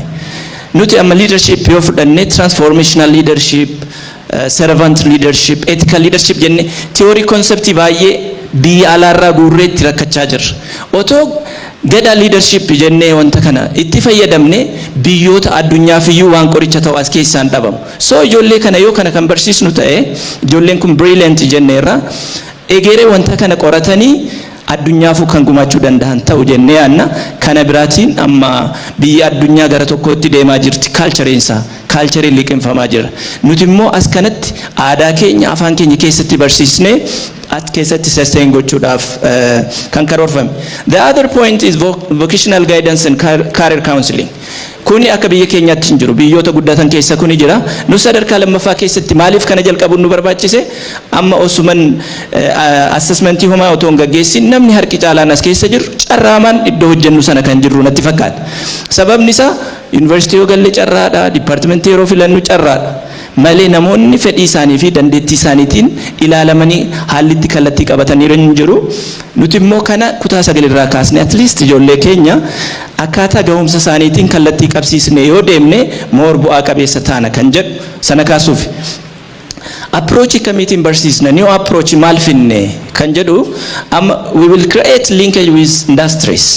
Barumsa daree keessaa teoriitiin baay'ee guutamna yeroo baay'ee teorii dubbisu baay'ee rakkannaa sammuu keenya rakkisna barnoonni keenya illee ulfaataan taasisnuuf sababni isaa sana so industry wajjin link goone amma giirii baratee kutaa keessatti giiriin akka itti hojjetu university keessa dhaqee yoo kan ilaalu ta'e barumsi sun isin salphata hubannoon isaa isin jabaate inni aan. Now and then inviting prominent professors subjectoota adda addaa irratti professoroota baasii guddaa otoo hin baasiin face to face ta'uu danda'a. Virtually ta'uu danda'a yookiin immoo viidiyootii waraabne disseminate goone barattoota keenya karaa namoota kanaa qaqqabullee hin dandeenya dabalataan barnoota dabalataa jechuudha. Namoota biizinasii hojjetan academicians public figure namoota ta'an speech isaanii motivational speech akkamittiin akka isaan guddatan sadarkaa isaan onnee keessatti horra akkas goone ijoollee keenya keessatti onnee horree isas face to face, virtual, video conferencing waan akkasiitiin itti fayyadamnee ijoollee keenya bira geenyee hin jabeessina yaada jedhuuf keessaa qabna. Kan biraa arranging this debate session. Kun yeroo duraa tureera biyya keenya keessa. Debatein jira. Namni yaada isaa gadi fageenyaan akka inni ibsachuu danda'u kan dandeessisu mana barumsaa keessatti yoo shaakale waan ta'eef isa kanallee kana keessatti akka nammatamu yaanneerra. Manneen barnootaa kun eessa jiru kan jedhu already maappiin isaa hojjetameera biiroo barnootaatiin, distribution isaa asirraa ilaaluu dandeessu jechuudha. Kanaddan jedhee yeroo baay'ee namoonni tokko manni barumsaa bultii koo faayinaansii guddaa gaafata. Kun weesteejidha. Yeroo ammaa addunyaan itti deemaa jirti. Biyyoota hunda keessa manni barumsaa bultii addaa kan hin jirre keessa hin jiru. Maadha manni barumsaa bultii addaa? Boarding schools are not just schools. Mana barumsaa qofa miti. Kuni bakka daa'imman humna isaanii yaada isaanii guutuutiin hojii barnootaa keessatti coobamanidha jedhanii yaaduun hin danda'amu. Kana yoo goone mana barumsaa kana yoo kan qabaanne taane kennaa ijoollee kana adda baasne, cimina isaanii adda baasne, isa sanarratti akka isaan cimani goone bu'aa guddaa irraa argachuu dandeenya. Exceptional role moral characteristics ijoollee kana keessatti uumuu dandeenya. Walitti dhufanii maatii irraa adda bahanii jiraachuun mataan isaanii jireenya isaanii keessatti confidence akka uummatan, nama waa dandamatu, nama qilleensaan fudhatamu osoo hin ta'in nama waa dandamatu akka isaan ta'an gochuun hin danda'ama. Social skill kana keessatti develop gochuun hin danda'ama. Ijoollee kana isaaf finna. Godina bulchiinsa magaalaa hunda ganda hunda keessa ijoollee gahumsa qabdu fudhannee dorgomsiisnee mana barumsa kanatti hin galchina. Biiroon barnoota Oromiyaa ispoonsarallee ta'ee naannoolee bira other regions naannoolee biraa ilaallee sponsor ta'ee ijoollee brilliant ta'e hin fida. Kuni interrelationship keenya walitti dhufeenya integration keenya hin cimsa. Eegeer immoo biyyoota Afrikaallee build sponsorship akka kenninu shakkii hin qabnu. Mana barumsaa kan akka jalqabametti yoo qabannee deemne build sponsorship akka fidnu shakkii hin qabnu jechuudha. Kana danjedhee akkamittiin itti fufsiisna? The issue of sustainability. Biyya keenya keessatti waan baay'een hin jalqabama addaan cita. Gaashaa Barraa Mullaa beektu. Akka jalqabanitti otoo deemnee irra ta'e magaalaan Finfinnee irra kana fakkaattu ture. Hin jalqabama ittiin fufu. Rakkoo akkasii qabna maal haa goonu? Sustainability issue tokko qajeelfama qopheessuun one of the sustainability issue garuu nuti kan irratti xiyyeeffannu finance, environment and quality. Finance yeroo jennu finance sustainability in finance karaa lamaan dhufa. Inni jalqaba isa qabnu sirnaan itti fayyadamuudha. Inni lammaffaa immoo income generation. Income generation irratti moodeelii baay'ee addunyaa irratti fudhatama qaban baay'ee isaa fudhanne irra building manneen barnoota torban kanaaf yeroo tokko bara baraatiin inni joo projectii kadhannee nama kadhachuurra yeroo tokko qofa fundraise goone kuni ani mootummaa keenyaaf baay'ee salphaadha. Kana gochuun danda'ama strategy isaallee kenneerra yoo mobilize goone mana barumsa torba bakka biizinasiitti yoo jaarre magaalaa Finfinnee keessatti maqaa mana barumsa bultii addaa torban kanaan mana gamoo torba yoo kan ijaarru ta'e sa'a baraan hin guune binnee keenyaaf jechuudha.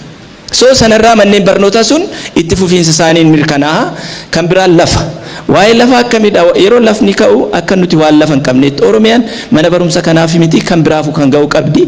Garuu aayidiyaan keenya maali? Manni mana barumsaa sun mana barumsaa masannatti hidhamee jiraachuu qaba jedhamee gati yaadamuufidha. Irraa fagaatee bakka lafni jiru kennameefi.